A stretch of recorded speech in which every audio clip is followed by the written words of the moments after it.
गरौँ त? हस्। एक मिनट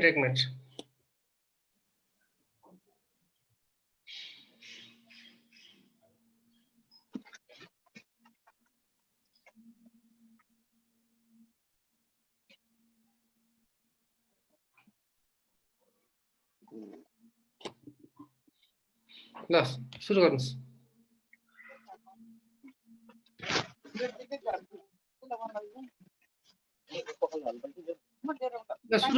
सुरु गर्नुस् सुरेशजी। ल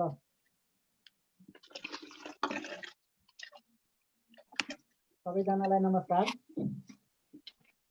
हामी यो सप्ताहव्यापी 21औं विश्व खाद्य दिवस मनाइरहेका छौँ। हिजो हामी पत्रकार सम्मेलन गरेका थियौँ र आजबाट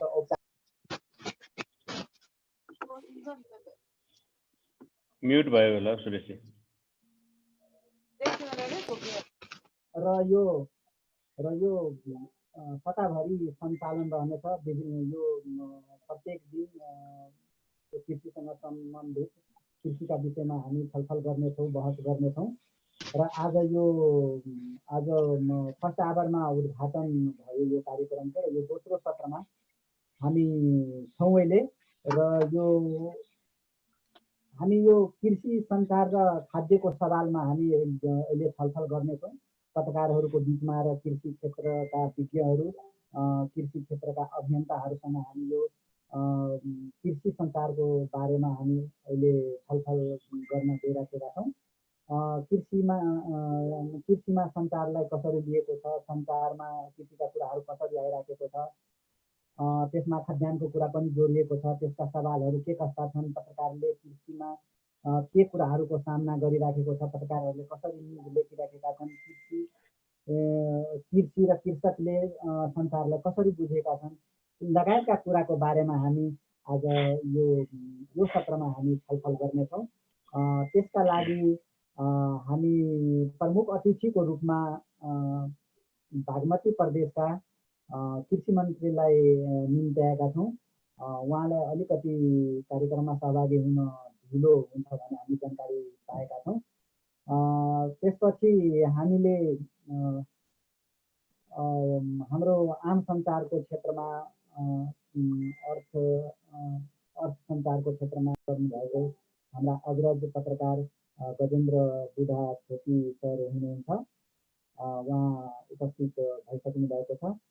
र त्यस्तै रैथाने खाना, पर्यटन र पत्रकारिताको क्षेत्रमा लामो समय काम गर्नुभएको र कलम चलाइराख्नु भएको, त्यसको बारेमा पैरवी गर्नुभएको, त्यसको बारेमा अभियान चलाउनु भएको हाम्रा अग्रज पत्रकार केदार शर्मा सर पनि उपस्थित भइसक्नु भएको छ। उहाँलाई पनि हामी आग्रह गर्दछौँ। त्यस्तै हाम्रा एकदम यो कृषि क्षेत्रमा सुरुदेखि लाग्नु भएको एउटा अभियन्ताको रूपमा हामी चिन्दछौँ, बुझ्दछौँ र पहिचान गरेका छौँ। हाम्रा डाक्टर कृष्ण प्रसाद पौडेल सर पनि हुनुहुन्छ आज हाम्रा अतिथि। उहाँले पनि यो खाद्य र खेतीका बारेमा खाने खेती कसरी हुन्छ त्यसका विषयमा उहाँ आफ्ना कुराहरू राख्नुहुन्छ। र यस्तै अरू हाम्रा पत्रकार साथीहरू हुनुहुन्छ यसमा। जस्तै मैले अहिले दीपक भट्टलाई देखेको छु, यहाँ हुनुहुन्छ। हाम्रा यो खाद्यका लागि कृषि अभियानका सुजाता तामाङले पनि यहाँ देखेको छु। र हाम्रा के अरे यो अनाजका बोर्ड मेम्बरहरू मनोज श्रेष्ठ, अर्पणा आलेनगर, अर्पणाजी, अनि सुनिता श्रेष्ठ, किरण आचार्य लगायतका साथीहरू हुनुहुन्छ। र अरू साथीहरू पनि जोड्ने क्रम छ। जस्तै हाम्रो अनाजकै board member Lekhnath Pokharel sir हुनुहुन्छ। अर्को हाम्रो एकजना साथी प्रमोद दाहाल पनि यहाँ ज्वाइन गर्नुभएको छ। प्रशान्त खड्का हुनुहुन्छ, शारदा थापा हुनुहुन्छ, उद्धव अधिकारी सर हाम्रो यो खाद्यका लागि कृषि अभियानका संयोजक हुनुहुन्छ। हामीसँग धेरै कुरामा सहकारी गर्नुभएको छ, गरिराख्नु भएको छ। उहाँ पनि उपस्थित हुनुभएको छ। सबैजनालाई म यो कार्यक्रममा हार्दिक स्वागत गर्न चाहन्छु र यो कार्यक्रम कार्यक्रम अगाडि बढाउने क्रममा औपचारिक रूपमा यस कार्यक्रमको अध्यक्षता गरिदिनको लागि म यो अनाजका अध्यक्ष किरण आचार्यलाई आग्रह गर्दछु। धन्यवाद किरण आचार्य, अध्यक्षता गरिसक्नु भएको छ र उहाँको आज्ञाले यो कार्यक्रमलाई म अगाडि बढाउन चाहन्छु। यसै क्रममा यो हाम्रा अतिथिहरूलाई स्वागत गरिदिनको लागि यस अनाजका बोर्ड मेम्बर र हाम्रा यो अनाजका फोकल पर्सन पनि हुनुहुन्छ अर्पणा मगरलाई म हार्दिक अनुरोध गर्दछु। अर्पणा मगर स्वागत गर्नुहुन्छ हाम्रा अतिथिहरूलाई। सबैजनालाई नमस्कार। म चाहिँ अर्पणा आले मगर, अहिले द हिमालयन टाइम्समा काम गरिराखेको छु र अनाज नेपालको मेम्बर पनि रहेको छु। आजको यो 40औं हाम्रो विश्व खाद्य दिवसको अवसरमा जुन यो सप्ताहव्यापी कार्यक्रम हाम्रो हुन गइरहेको छ, यस कार्यक्रमको यो दोस्रो सत्रमा चाहिँ सबैजनालाई सर्वप्रथम म स्वागत गर्न चाहन्छु। हाम्रो जुन कृषि सञ्चार र खाद्यका सवाल विषयमा चाहिँ हामीहरू आज यहाँ छलफल तथा अन्तर्क्रिया गर्न गइरहेका छौँ। यसै क्रममा हाम्रो कार्यक्रममा हाम्रो प्रमुख अतिथि बागमती प्रदेशका माननीय कृषि मन्त्रीज्यू दावा दोर्जे लामाज्यू चाहिँ उहाँ एकछिनपछि जोडिनु भइहाल्छ। उहाँ लगायत हाम्रो यस पत्रकारिता क्षेत्रमा लामो समयदेखि चाहिँ आर्थिक क्षेत्रमा तथा लगायत कृषि क्षेत्रमा लेख्दै आउनु भएर धेरै अनुभवी हुनुभएका हाम्रा वरिष्ठ हाम्रो पत्रकारज्यूहरू हाम्रो गजेन्द्र बुढाथोकी सरलाई र त्यसै गरी हाम्रो केदार शर्मा सरलाई पनि कार्यक्रममा स्वागत गर्न चाहन्छु। लगायत कार्यक्रममा उपस्थित सम्पूर्ण यहाँ महानुभावहरूलाई पनि स्वागत गर्न चाहन्छु र कार्यक्रम सञ्चालनको लागि सुरेश सरलाई रिक्वेस्ट गर्न चाहन्छु। Thank you. धन्यवाद अर्पणा मगरजी, तपाईँ छोटो र मिठो स्वागत गर्नुभयो। अब यसलाई कार्यक्रमलाई अगाडि बढाउन र यो कार्यक्रमको उद्देश्यबारे र यसको विषयवस्तु के कस्तो छ, अब आज हामी के विषयमा छलफल गर्नेछौँ, यो कार्यक्रमको उद्देश्य के हो भन्ने विषयमा अनाजका अध्यक्ष किरण आचार्यलाई अलिकति प्रकाश पारिदिनुको लागि अनुरोध गरिरहेको छु। धन्यवाद सुरेशजी। हामी आजको यो विश्व खाद्य दिवसको सन्दर्भमा सप्ताहव्यापी कार्यक्रममा छौँ र यसको एउटा स्टेक होल्डरको हिसाबले association of Nepali agriculture journalist हामी छोटकरीमा अनाज भनेर हामी चिनिने गर्न थालेका छौँ। हामीले चाहिँ आजको सेसन हामीले होस्ट गर्नुपर्ने हाम्रो सेड्युलमा थियो। हामी खाद्यका लागि कृषि अभियानको एउटा चाहिँ अभियन्ताको पनि हौँ हामी। त्यस कारणले गर्दाखेरि आजको कार्यक्रममा कृषि खाद्य र हामी सञ्चारका कुरा हामी गर्ने भनेर यो कार्यक्रम आयोजना गरिएको हो र यहाँ उपस्थित हुनुभएका अब मन्त्रीजी एकछिनमा उपस्थित हुनुहुन्छ, लगायत चाहिँ हाम्रो गजेन्द्र बुढाथोकी सर जो लामो समय स्पेसल्ली यो अर्थतन्त्रको क्षेत्रमा र कृषि सञ्चारको क्षेत्रमा उहाँको राम्रो योगदान छ। अनि केदार सरको पनि धेरै नाम सुनिएको नाम हो। उहाँ एकदम रैथाने बालीमा अध्ययनमा धेरै गहिरो अध्ययन गरिरहनु भएको सरले भन्ने धेरैलाई थाहा छ र पुरानो पत्रकार हुनुहुन्छ। उहाँलाई पनि हामीले यहाँ सँगै पाउँदाखेरि हामी खुसी छौँ र उद्धव सर, कृष्ण सर लगायत स्टेक होल्डरहरू हामी जति छौँ खाद्यका लागि कृषि अभियान सबैलाई मैले यहाँ सम्बोधन गरेँ र पत्रकार साथीहरूलाई पनि यहाँ मैले सम्बोधन गरेँ। यति बेला म ठ्याक्कै चाहिँ यहाँ घरमाबाट जुममा भन्दा पनि म यहाँ तिलगङ्गा सञ्चार ग्राममा छु। अहिले चाहिँ यहाँ आएको कस्तो समस्या पनि देखिन्छ भने हामी यहाँ खाद्यको कुरा गरिरहँदाखेरि पत्रकारहरू नै चाहिँ खाद्य अधिकारबाट वञ्चित भइरहेको अवस्था छ र यहाँ सूचना विभाग सञ्चार ग्राममा अहिले प्रोग्राम पनि चलिरहेको छ। म त्यहाँ आएँ अनि एकछिन यहाँ त्यो प्रोग्रामपछि यहाँ म जोडिएको छु कि पत्रकारहरूलाई यति बेला चाहिँ यो सङ्कटको घडीमा चाहिँ मिडिया हाउसहरूले निकाल्नेदेखि लिएर थ्रेट दिने होइन अनि त्यस्तो खालको केही नराम्रो कामहरू गरिरहेछन्। त्यसको विरुद्धमा सरकारलाई ध्यान आकर्षण गर्नलाई त्यहाँ चाहिँ यहाँ अहिले लालटिन देखाएर चाहिँ प्रदर्शनी पनि चलिरहेको छ, जानकारी गराएँ र फर्केर यहाँ आउँदाखेरि यो कार्यक्रमको हाम्रो आजको उद्देश्य भनेको चाहिँ स्पेसल्ली नेपालमा कृषि पत्रकारिता गोर्खापत्रको सुरुवात सँगसँगै जस्तो मानिन्छ। 1958 पछि गोर्खापत्रले फाटाफुट्टै लेख्न थाल्यो। अब त्यो पञ्चायतकालमा पनि लेखियो र खास गरी हामीले त्यति बेलाको फाटाफुट्टै लेखिने पत्रकारितादेखि पछिल्लो एक दशक प्रत्यक्ष रूपमा मैले पनि हेरेको छु कि सानो एउटा भँगेरै चाहिँ टाउका अक्षरमा चाहिँ सानो एउटा भित्र कुनातिर पेपरहरूमा ठाउँ पाउँछ कृषि समाचारले। हामी निकै सङ्घर्ष गरेर कृषि समाचार फन्टमा आउने गरी हामी मेहनत गरिरहेका छौँ। त्यो खालको ध्यान आकर्षण गराएर अहिले कृषिका समाचारहरू फेसबुकहरूमादेखि लिएर अनलाइन मिडियामा निकै आउन थालेका छन्। अझै पनि गुणस्तरको हिसाबले थप गुणस्तरीय सञ्चार गर्न चाहिँ आवश्यक देखिन्छ। र यो विषयवस्तुहरूमा दुईटा कुरा हामी आज गर्छौँ। स्पेसल्ली परम्परागत सञ्चार माध्यम भनेर हामी रेडियो, टिभी र पत्र पत्रिका भन्छौँ, त्यसमा अहिलेसम्म कसरी आइयो र कुन अवस्थामा छौँ हामी कृषि सञ्चारको सवालमा भन्ने कुरा पनि गर्छौँ। र कृषिका उठ्नुपर्ने मुद्दाहरू के हुन् भन्ने पनि गर्छौँ। र अहिले आधुनिक हिसाबले अनलाइन र यो फेसबुक सोसियल मिडियाको चाहिँ राइज भइरहँदाखेरि कस्तो खालको चाहिँ हामी सञ्चार गरिरहेछौँ, खास गरी कृषिका इस्युहरू कसरी उठाइरहेछौँ भन्ने कुरा पनि हामी गर्छौँ। र खाद्य र कृषिका सवालमा हामीले पत्रकारले मात्र होइन, पत्रकारिताको बारेमा चाहिँ यो अभियन्ताहरूले पनि केही बुझ्नुपर्ने देखिन्छ कि अभियन्ताहरूले पनि पत्रकारहरूले पनि अभियन्ताको बारेमा अथवा यो विषयमा बुझ्नुपर्ने इस्युहरू धेरै छन्। यी विषयमा केन्द्रित भएर आजको कार्यक्रम हामीले गर्छौँ। र अतिथिहरूलाई म फेरि पनि स्वागत धन्यवाद दिन चाहन्छु र साथीहरूले पनि सबै सहभागीहरूलाई धेरै धेरै धन्यवाद दिँदै यो कार्यक्रमको चाहिँ अगाडि बढाउन सुरेशजीलाई अनुरोध गर्दछु। हस्, धन्यवाद। धन्यवाद किरणजी, तपाईँ विषयवस्तुको बारेमा जानकारी गराउनुभयो। मलाई आशा छ, हामीलाई आशा छ कि अतिथिहरूले यो कार्यक्रमको विषयवस्तुको बारेमा जानकारी पाउनुभयो होला र त्यही अनुसार उहाँहरूले अब आफ्नो धारणा राख्नुहुन्छ भन्ने अपेक्षा गरेको छु। यसै क्रममा हाम्रा अग्रज पत्रकार गजेन्द्र बुढाप्रति उहाँले कृषिको क्षेत्रमा कृषि आम सञ्चारको बारेमा थुप्रै कार्यपत्रहरू लेख्नुभएको छ। हामीले बोलाएका कार्यक्रमहरूमा आएर पनि उहाँले विषय प्रस्तुतिहरू दिनुभएको छ। बेला बेलामा उहाँले कृषि आम सञ्चारको बारेमा बोल्नुभएको छ, देख्नुभएको छ र उहाँ एक अनुभवी पत्रकारको रूपमा हुनुहुन्छ। उहाँलाई कृषिमा आम सञ्चार माध्यमको के भूमिका छ, कृषिमा आम सञ्चारले के गरिराखेको छ र के गर्नुपर्छ भन्ने कुराको बारेमा आफ्नो धारणा राख्न आग्रह गर्दछु। गजेन्द्र बुढा सर। धन्यवाद सुरेशजी।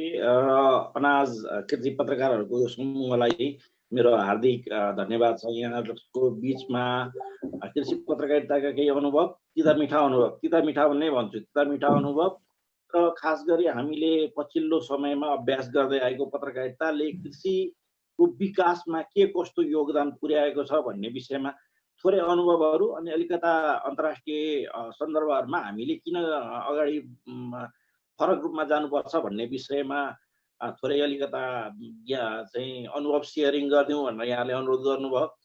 मेरो अग्रज केदार शर्मा सर यहाँ हुनुहुन्छ। उहाँलाई पहिले म हार्दिक नमन गर्न चाहन्छु, किनभने उहाँले पञ्चायत कालदेखि पत्रकारिता गर्दै आउनुभएको र पछिल्लो समयमा नेपालमा यो जुन रैथाने बाली छ, नेपालमा रैथाने बालीको विषयमा केदार सरको एकदमै गहन अध्ययन भएको छ र उहाँ अहिले तपाईँहरूको हाम्रो बिचमा सेयर नै गरौँ। केदार सर चाहिँ पछिल्लो आधा दशकमा चाहिँ पत्रकारिता छोडेर कृषि अभ्यासमै लाग्नु भएको छ र त्यो पनि रैथाने बाली जोगाउने सहितको अभ्यासमा लाग्नु भएको छ। उहाँलाई मेरो फेरि पनि हार्दिक नमस्कार। केदार सरसँगको यहाँ बसेर कुराकानी गरिरहँदा केही अलिकता पुराना स्मरणहरूबाट सुरु गरौँ।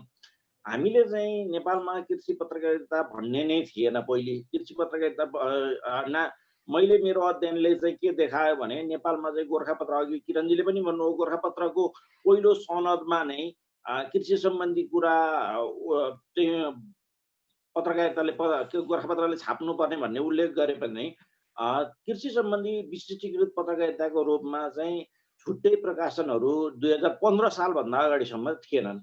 2015 सालमा चाहिँ आर्थिक नेपाल भन्ने पहिलो पत्रिका निस्क्यो नेपालमा। त्यो आर्थिक नेपाल भन्ने पत्रिका निस्के पछाडि चाहिँ त्यसले खास गरी आर्थिक गतिविधिहरूलाई अगाडि बढाउने, विषयवस्तुलाई अगाडि बढाउने क्रममा चाहिँ नेपालमा कृषि सम्बन्धी विषयवस्तुहरूलाई पनि प्राथमिकता दिन थाल्यो।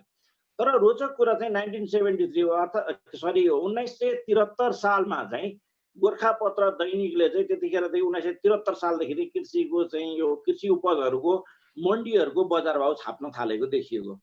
भनेपछि त्यसलाई चाहिँ कृषिको हामीले पत्रकारिताको आधारभूत स्तरमा मान्नुपर्छ।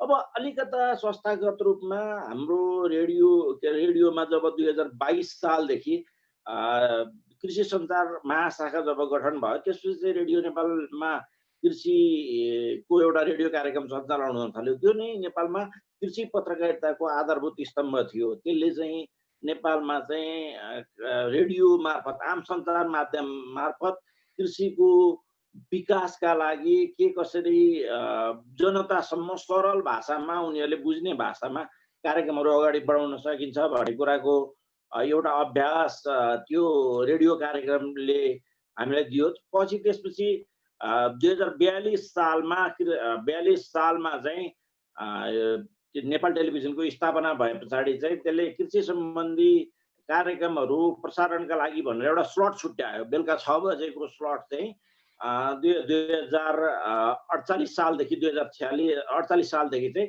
कृषि सम्बन्धी कार्यक्रमको लागि स्लट छुट्यायो। यो कृषि जगत कार्यक्रम 2048 सालको मा चाहिँ को अन्तिम समयबाट जब सुरु गर्यो त्यो चाहिँ बडो रोचक, मान्छेहरूको बिचमा चाहिँ अभ्यासगत रूपमा कृषिले चाहिँ के फरक पर्यो भन्ने विषयमा चाहिँ स्थान पाउन थाल्यो। यो दुईटा रेडियो र टेलिभिजनको योगदान विशिष्ट योगदान नै छ भन्नुपर्छ।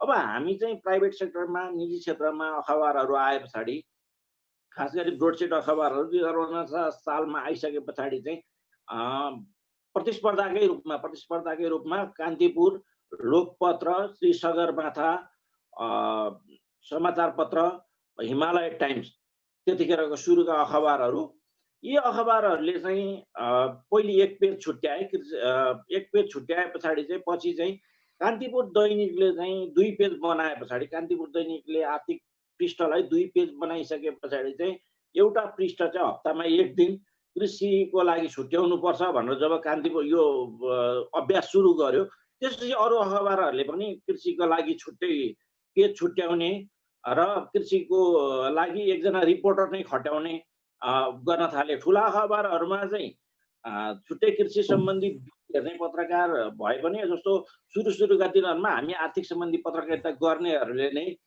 यो कृषि सम्बन्धी बिटहरू पनि हेर्थ्यौँ। र मलाई सम्झना छ, म समाचार पत्रमा काम गर्दाखेरि 2058 साल ताका समाचार पत्रको कार्यालयबाट कृषि सम्बन्धी रिपोर्टिङको लागि नार्कको कार्यालय खुमलटारसम्म हामी हिँडेर जान्थ्यौँ। रमाइलो रोचक कुराहरू त्यस्ता छन्। पहिलोचोटि मैले 60 सालमा नोबेलको बारेमा खास गरी यो केरा खेतीको व्यवसायिक केरा खेतीको बारेमा फुल पेज पूर्ण रिपोर्टिङ गरे पछाडि चाहिँ एक खाले मान्छेहरूमा चाहिँ अनौठो खाले अभ्यास चाहिँ के लाग्यो भने मान्छेहरूले के माने भने यो केरा खेतीको समाचार पनि पुरा पेज छापिने समाचार हुँदो रहेछ भन्ने मान्छेहरूमा अभ्यास भयो। अनुभव फरक किसिमको अभ्यास ब्रोडसिट दैनिकले त्यसरी छाप्यो र पछि त सप्लिमेन्टहरूमा विभिन्न खाले साप्ताहिक परिशिष्टाङ्कहरूले चाहिँ यसको समाचारहरू प्रकाशित हुन थाले। खास गरी अब यो चाहिँ सगरमाथा संवाद समिति केदार सरले अहिले सम्झाउनुहुन्छ, मलाई करेक्सन गर्नु होला। सगरमाथा संवाद समितिको चाहिँ पहिलो पुरानो बुलेटिनहरू जुन उपलब्ध भएका बुलेटिनहरू हेर्दाखेरि सगरमाथा संवाद समितिको बुलेटिनहरू पछि राष्ट्रिय समाचार समितिमा कन्भर्ट भयो। सगरमाथा संवाद समितिले पनि आफ्नो नियमित बुलेटिनमा समाचार नपाएर पनि हुनसक्छ है, त्यो चाहिँ त्यसको लागि इफ बट भन्ने शब्द हुन्छ। कृषिको बुलेटिन, कृषि सम्बन्धी समाचार के अरे बजार भाउको बुलेटिन राखेको भेटाइयो। त्यो चाहिँ भैरव दाइ सँग यस विषयमा अलिकता कुराकानी गर्ने हो भने अलिक बढी उहाँसँग जानकारी हुन्छ त्यो बेलाको, किनभने उहाँ चाहिँ लामो समय राष्ट्रिय समाचार समितिको प्रमुख संवाददाताको रूपमा पनि रहनुभयो। अब अहिले चाहिँ पछिल्लो समयमा चाहिँ मलाई एकदमै खुसी लाग्छ, कृषि अनुसन्धान परिषद, कृषि मन्त्रालय लगायतका निकायहरूले चाहिँ कृषि पत्रकारितालाई चाहिँ एउटा यो पनि पत्रकारिताको एउटा महत्त्वपूर्ण अङ्ग हो। खास गरी एग्रिकल्चर जर्नलिजम, कृषिको पत्रकारिता यसले चाहिँ महत्त्वपूर्ण भूमिका खेल्छ भनेर उहाँहरूले नियमित अन्तर्क्रियाहरूमा, नियमित कार्यक्रमहरूमा, तालिमहरूमा, कार्यशालाहरूमा हाम्रो कृषि पत्रकारहरूलाई सहभागी गराउने गर्नुभएको छ। अहिले चाहिँ कृषिमा काम गरिरहेकै संस्थाहरू साथीहरूको झन्डै काठमाडौँदेखि लिएर मुफस्सलसम्म झन्डै 40 जना जति साथीहरू हुनुहुन्छ भन्ने जानकारी मैले किरणजीबाट पाएको छु। यो एकदमै राम्रो उत्साहपूर्ण तथ्याङ्क हो। कृषि सम्बन्धी पत्रकारिता चाहिँ अहिले पनि तर मलाई लागेको मैले चाहिँ देखेको चाहिँ के हो भने कृषि सम्बन्धी पत्रकारिता अहिले पनि सीमित रूपमै अड्केको छ। अब एउटा त्रैमासिक पत्रिका छ, केही चाहिँ एउटा चाहिँ साप्ताहिक पत्रिकाहरू निस्केका छन्। कृषि सम्बन्धी 7 वटा जति अनलाइनहरू अहिले सञ्चालनमा छन्। अब 7 वटा जति अनलाइनमा सञ्चालन भए पनि अब त्यो कृषि सम्बन्धी मेन मुख्य मूल धारमा प्रभावित भएका तिनीहरूको अलिकता बढी मास पाठकमा जाने चाहिँ अलिक थोरै मात्रै देखेको छु। तर पछिल्लो समयमा जुन तरिकाले ब्रोडसिट दैनिकहरूले पनि कृषिको एजेन्डालाई अघि पनि किरणजीले भन्नुभयो एकदमै ठुलो सङ्घर्ष गर्नु पर्यो हामीले फ्रन्ट पेजमा यो समाचारहरू छपाउनका लागि। अब फ्रन्ट पेजमा समाचार छाप्नको लागि कस्तो खाले अवस्थाको मात्रै समाचार कृषि सम्बन्धी समाचार आउने भने कि मकैमा धेरै घोगा लागेन अथवा बाली भनौँ न अब यो गरिमा धान नक्कली गरिमा धानबाट उत्पादन भएन अथवा किसानले दुधको मूल्य पाएनन् र आन्दोलनमा गरे उखु किसानले भुक्तानी पाएनन् र आन्दोलन गरे भन्ने टाइपको समाचारहरू आयो भने चाहिँ बल्ल अनि फ्रन्ट पेजमा समाचार आउँछ। तर अब हामीले अझै पनि सम्पादकहरूलाई बुझाउन सकेका छैनौँ कि यो चाहिँ नेपालको अर्थतन्त्रको मेरुदण्ड हो भन्ने कुरा।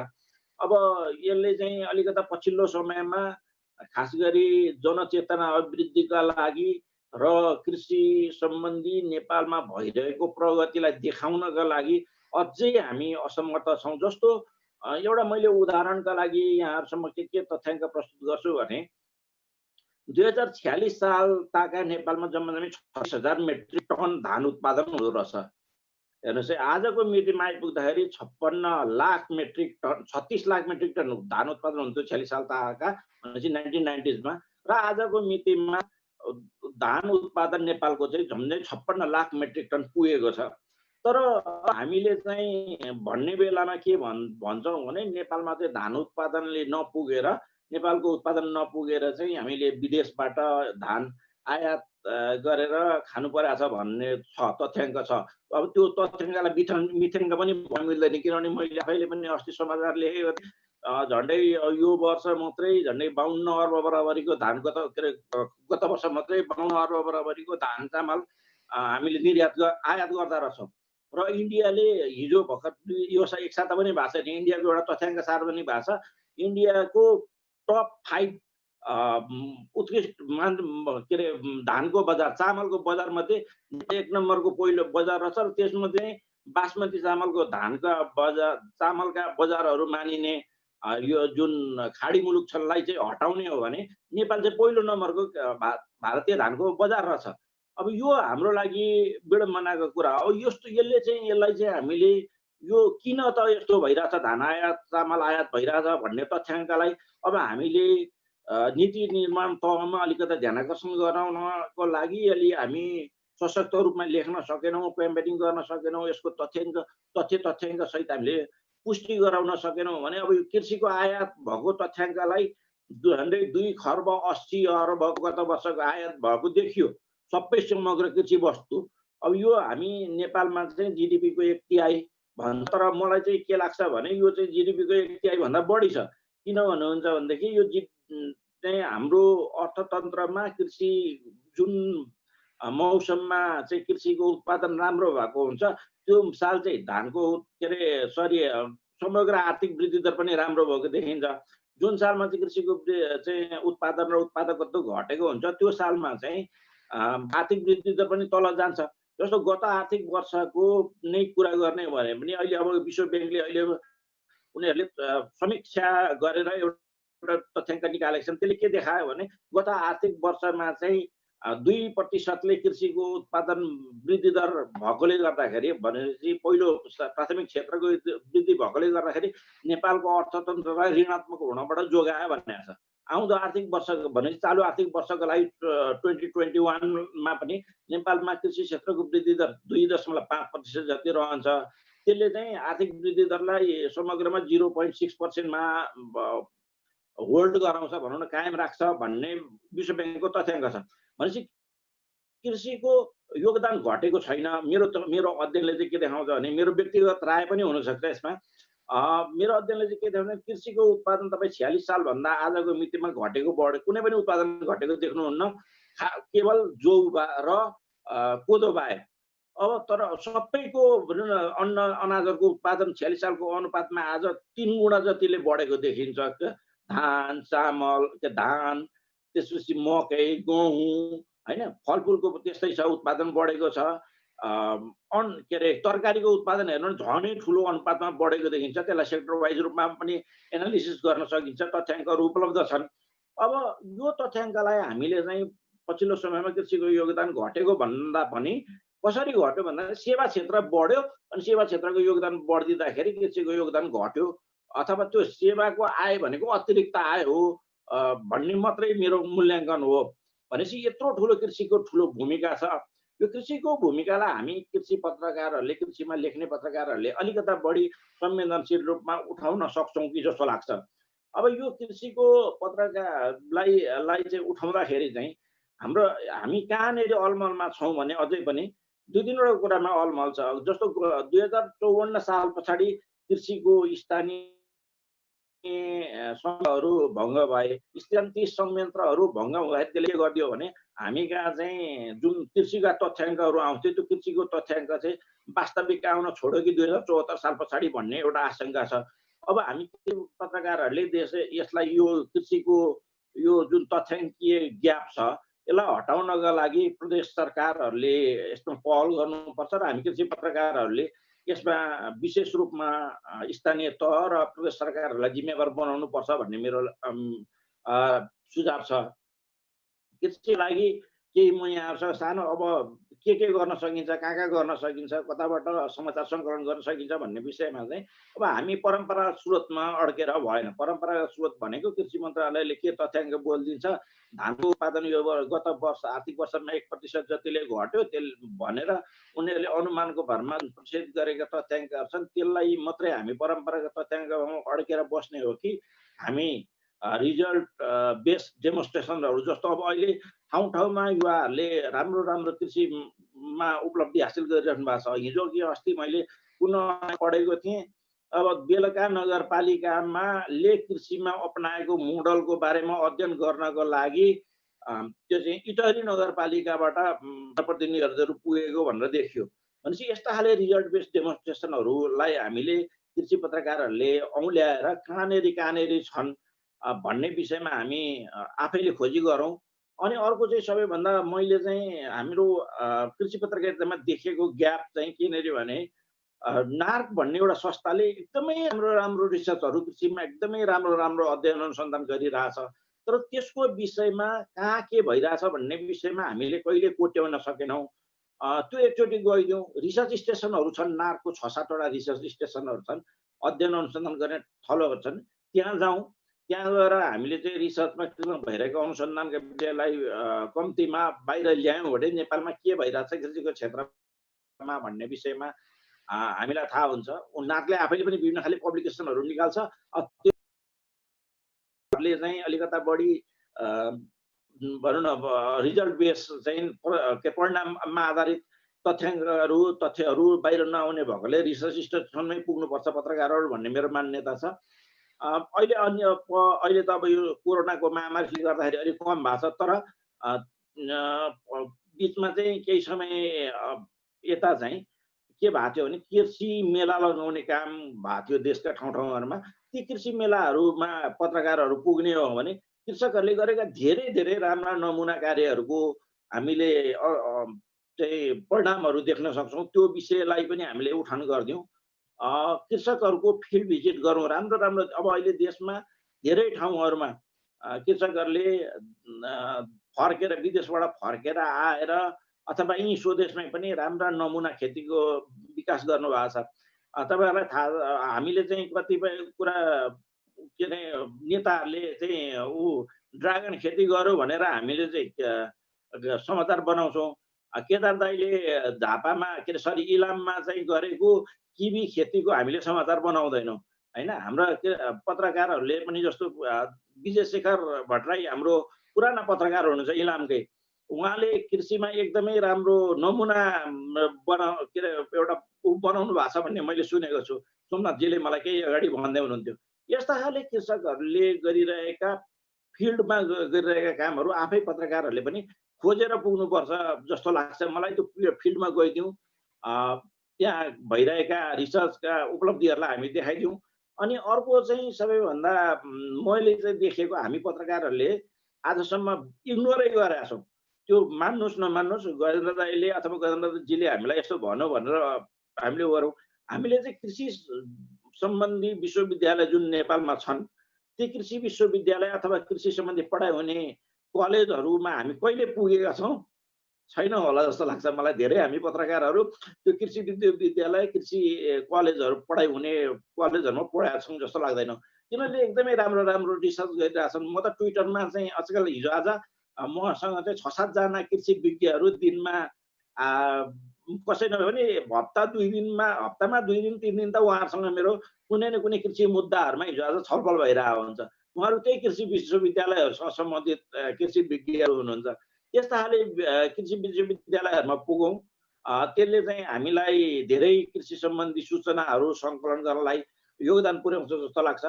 अब अहिले चाहिँ हामी कहाँ अनि अर्को चाहिँ हामीले अलिकता हामी पत्रकारहरू पनि अलिकता बढी छुच्चा भएको हौँ कि, अनि अलिकता नपुगेको अलिकता बढी भाउ खोजेका हौँ कि, किनभने कृषि सम्बन्धी काम गर्ने संस्थाहरू थुप्रै छन्।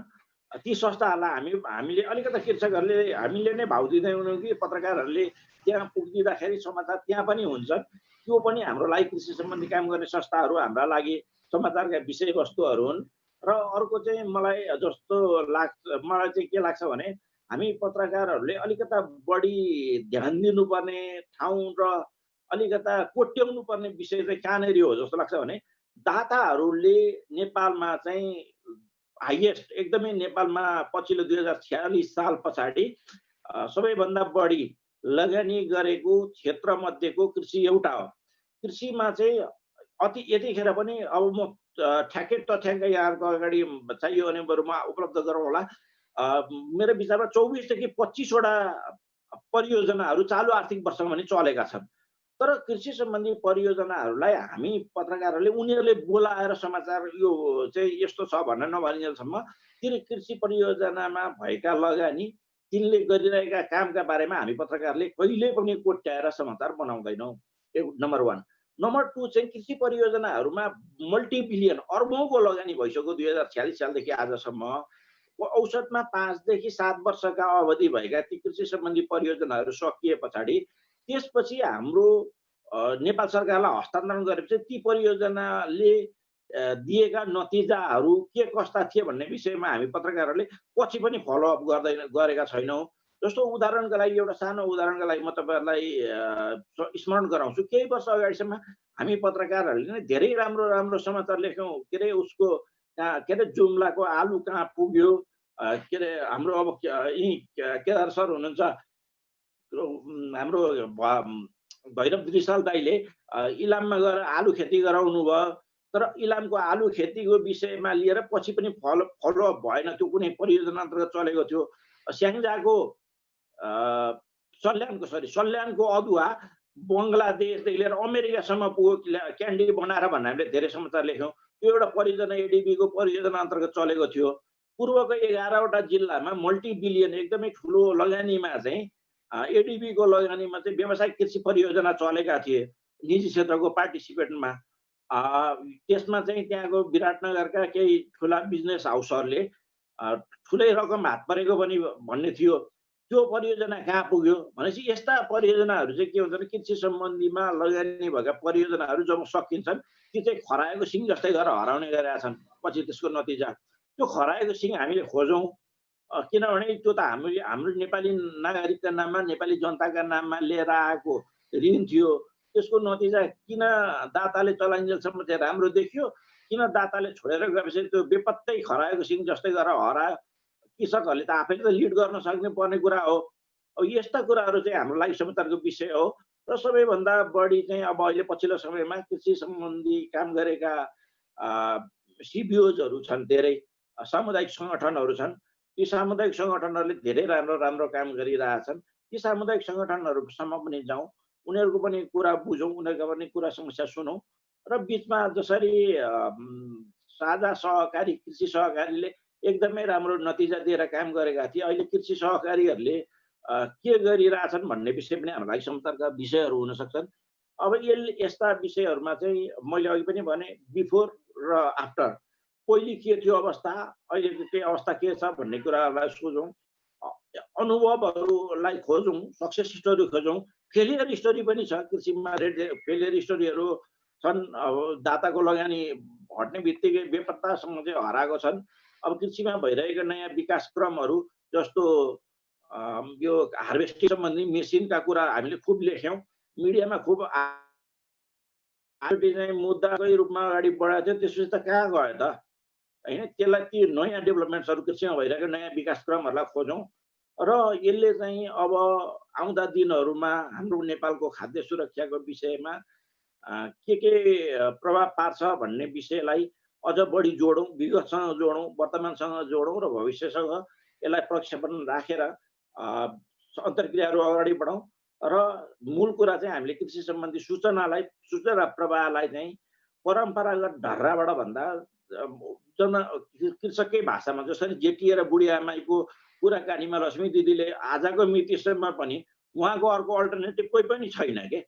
किन छैन भने उहाँले जुन बुझिने भाषामा सोधेर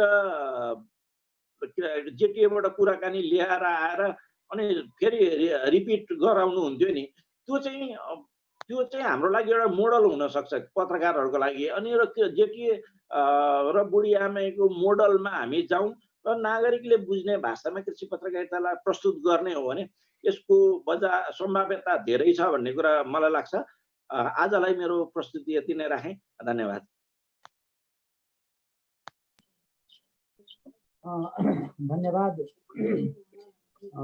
धन्यवाद गजेन्द्र सर। तपाईँ यो कृषि सञ्चारको बारेमा राम्रो प्रस्तुति दिनुभयो र धेरै कुराको हामी जानकारी पायौँ र धेरै कुरामा अपडेट भयौँ। अब यो कृषि क्षेत्रमा सञ्चारको के भूमिका छ भन्ने बारेमा हाम्रो गजेन्द्र सरले जानकारी दिनुभयो र कृषि क्षेत्रकै सञ्चार क्षेत्रमा नयाँ मिडियाको कसरी प्रयोग हुन्छ, न्यू मिडियाको कसरी प्रयोग हुन्छ र यो कृषि क्षेत्रमा त्यसको कस्तो प्रभाव परिराखेको छ यो बेलामा, त्यसको बारेमा हलो खबरका सञ्चालक एवं अनाजका बोर्ड सदस्य मनोज श्रेष्ठलाई जानकारी गराउन, त्यसको बारेमा कुरा राख्न आग्रह गर्छु।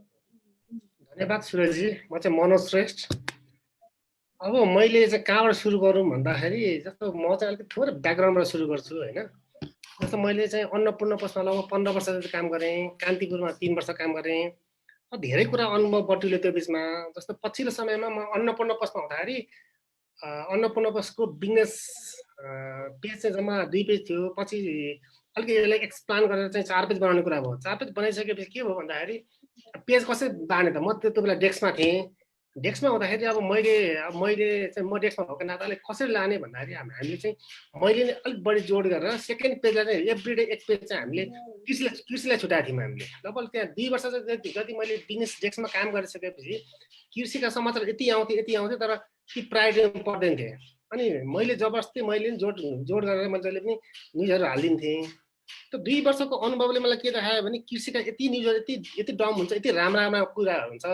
अनि त्यसपछि मैले यसो घोत्लेर यसो के गर्ने भन्दाखेरि मेन स्ट्रिम मिडियाले कृषिले त दिँदैन ठाउँ। किन दिँदैन भनेर अध्ययन गर्दाखेरि चाहिँ कृषिबाट त रिटर्न छैन। ठुला मिडियालाई कृषिबाट केही पनि रिटर्न छैन। कृषिको न्युज हालेर अनप्रोडक्टिभ जस्तो उहाँहरूले सोच्नु भयो जस्तो लाग्यो मलाई चाहिँ होइन। त्यसपछि मैले कृषिका मिडिया के छ भनेर रिसर्च गर्दै जाँदाखेरि कृषिका मिडिया चाहिँ थुप्रै छन् अहिले पनि, तर प्रोफेसनली चाहिँ खासै देखिनँ मैले पनि। अनि त्यसपछि अझ अहिले अनाजकै टिमकै साथी धेरै हुन्थ्यो, उहाँहरूसँग सरसल्लाह भयो, छलफल भयो। त्यसपछि कृषिको मिडिया प्रोफेसनल मिडिया खोलौँ न त भन्ने कुरा भयो। ल खोल्यौँ भन्ने कुरा भयो। अनि त्यसपछि अब हामीले नामाकरण गर्ने क्रममा चाहिँ के भन्दाखेरि कृषिका त्यो बेला चाहिँ 6-7 वर्ष अगाडि कृषिका कुनै पनि डोमेन चाहिँ पाउँथ्यौँ हामीले। तर हामीले कृषि किसान भन्ने शब्द नराखौँ, सिम्बोलिक के गरौँ न त भनेर चाहिँ हलो जुन जोत्ने हलोलाई हामी सिम्बोलिक रूपमा चाहिँ हामीले राखेर halokhbar.com हामी चाहिँ दर्ता गऱ्यौँ। र यो 7औं वर्षमा प्रवेश गरिरहँदाखेरि चाहिँ के भयो भन्दाखेरि धेरै गाह्रो छ कृषिको चाहिँ न्युज कभरेज गर्न जान्दै। धेरै प्राविधिक भन्दाखेरि अप्ठ्यारो लाग्ला होइन। जस्तो गजेन्द्रजीलाई धेरै कुरा धेरै ठाउँमा दोहोऱ्याउनु भयो। कृषिका मिडिया कृषिका मुद्दाहरूमा चाहिँ कलम चलेन भनेर। जस्तो मैले चाहिँ कसरी प्रयोग गर्नु खोजेँ भने म जहाँ जहाँ जान्थेँ, तर कृषिका पत्रकार भन्ने बित्तिकै कृषिका कार्यालयका हाकिम, चाहे नागरिक किन नहोस् अथवा कुनै पनि कार्यालय किन नहोस्, पत्रकारलाई परपर खेदाउने कि अथवा भेट्न नचाहने। किन यस्तो भइरहेछ भने मैले यसो बुझ्दै जाँदाखेरि त त्यहाँ पत्रकार यति जाँदा रहेछन्, पार्टीका कार्यकर्ता यति जाँदा रहेछन्, विज्ञापन 2-4 हजार 5 हजारको लागि यति धेरै जाँदा रहेछन्। पत्रकार भन्ने बित्तिकै माग्नु आयो भने मात्रै सोध्दा रहेछन् के। र अहिले हलो खबरको पछिल्लो 2-3 वर्षमा चाहिँ एउटा रेभुलेसन ल्याएको छ क्या। कृषिको पनि न्युज हुँदो रहेछ। कृषिका न्युज लेख्नेले पैसा नमागिकन पनि न्युज लेखिदिँदो रहेछन् भन्ने एउटा चेन्ज भएको छ। जस्तो आज जुन यो किसान सरहरूलाई म धेरै धन्यवाद दिन्छु, हाम्रो अनाजका साथीहरूलाई पनि धेरै धन्यवाद दिन चाहन्छु। किन भन्दाखेरि कृषिको मिडियाले आज बिस्तारै बिस्तारै ठाउँ पाउँदैछ। जस्तो किसान सरले जस्तो यो जुन हाम्रो खाद्य अभियान यो अभियान छ, यसले पनि हलो खबरलाई एउटा एज अ मिडिया पार्टनर बनाएर काम गर्ने मौका दिनुभयो। जस्तो हलो खबरले पछिल्लो समयमा हाम्रो गजेन्द्र सरले भने जस्तै धेरैवटा इस्यु उठाएको छ। नारको त सबसे बढी नै नारले के अरे प्रोडक्सन गरेको चाहिँ त्यो प्रविधिहरूको कुरामा हामीले एकदम रेगुलर हालिदिइरहेछौँ होइन। हामी त्यहाँ पैसा खोजेका छैनौँ, केही खोजेका छैनौँ, तर हाम्रो दायित्व हो भन्ने कुरा हिसाबमा चाहिँ अलिकति बढी मुद्दा जस्तो सक्सेस स्टोरी। जस्तो मैले एउटा कुरा चाहिँ के एभोइड गरिरहेको छु भन्दाखेरि फल्नाले कृषि गरेर यति कमाए अरे भन्ने कुरा चाहिँ मैले एभोइड गरिरहेको छु क्या। किनकि ठुला मिडियाले चाहिँ यति कमाएर उति कमाएर भन्छ। अहिले युट्युबले झन् यस्तो गर्दैछ कि त्यो आफ्नो कन्टेन्ट बिकाउनलाई खालि यति कमायो, यति करोड कमायो, उति करोड कमायो भने यति धेरै मान्छेलाई बिगारेका छन्। त्यो न्युजले के गरिदिन्छ भन्दाखेरि त्यो अरबमा मलेसियामा बस्ने मान्छेलाई के गरिदिन्छ भन्दाखेरि दिमाग खलबलाइन्छ क्या। नेपालमै यदि गाई पालेर चाहिँ यति करोड कमाइन्छ किन नगर्ने भनेर फुत्ता आउने गाई पाल्न सुरु गर्ने। तर त्यहाँ गाई पाल्दाखेरि समस्या के हुन्छन्, कति मेहनत गर्नुपर्छ, गाईको चाहिँ त्यो गोबर कस्तो गनाउँछ, त्यहाँ आफ्नो खुट्टाले किजाखेरि कस्तो हुन्छ भने त्यो चाहिँ अनुभव पटुल्दैनन् होइन। आउने डाइरेक्ट आउने, अनुदानको आशा गर्ने, अनि तपाईँको कस्तो भने अलिकति ऋणको अपेक्षा गर्ने, ऋण निकाल्ने 2 करोड निकाल्ने, अनि 50 लाख चाहिँ कृषिमा हालेर बाँकी 1.5 करोड चाहिँ जग्गामा हाल्ने।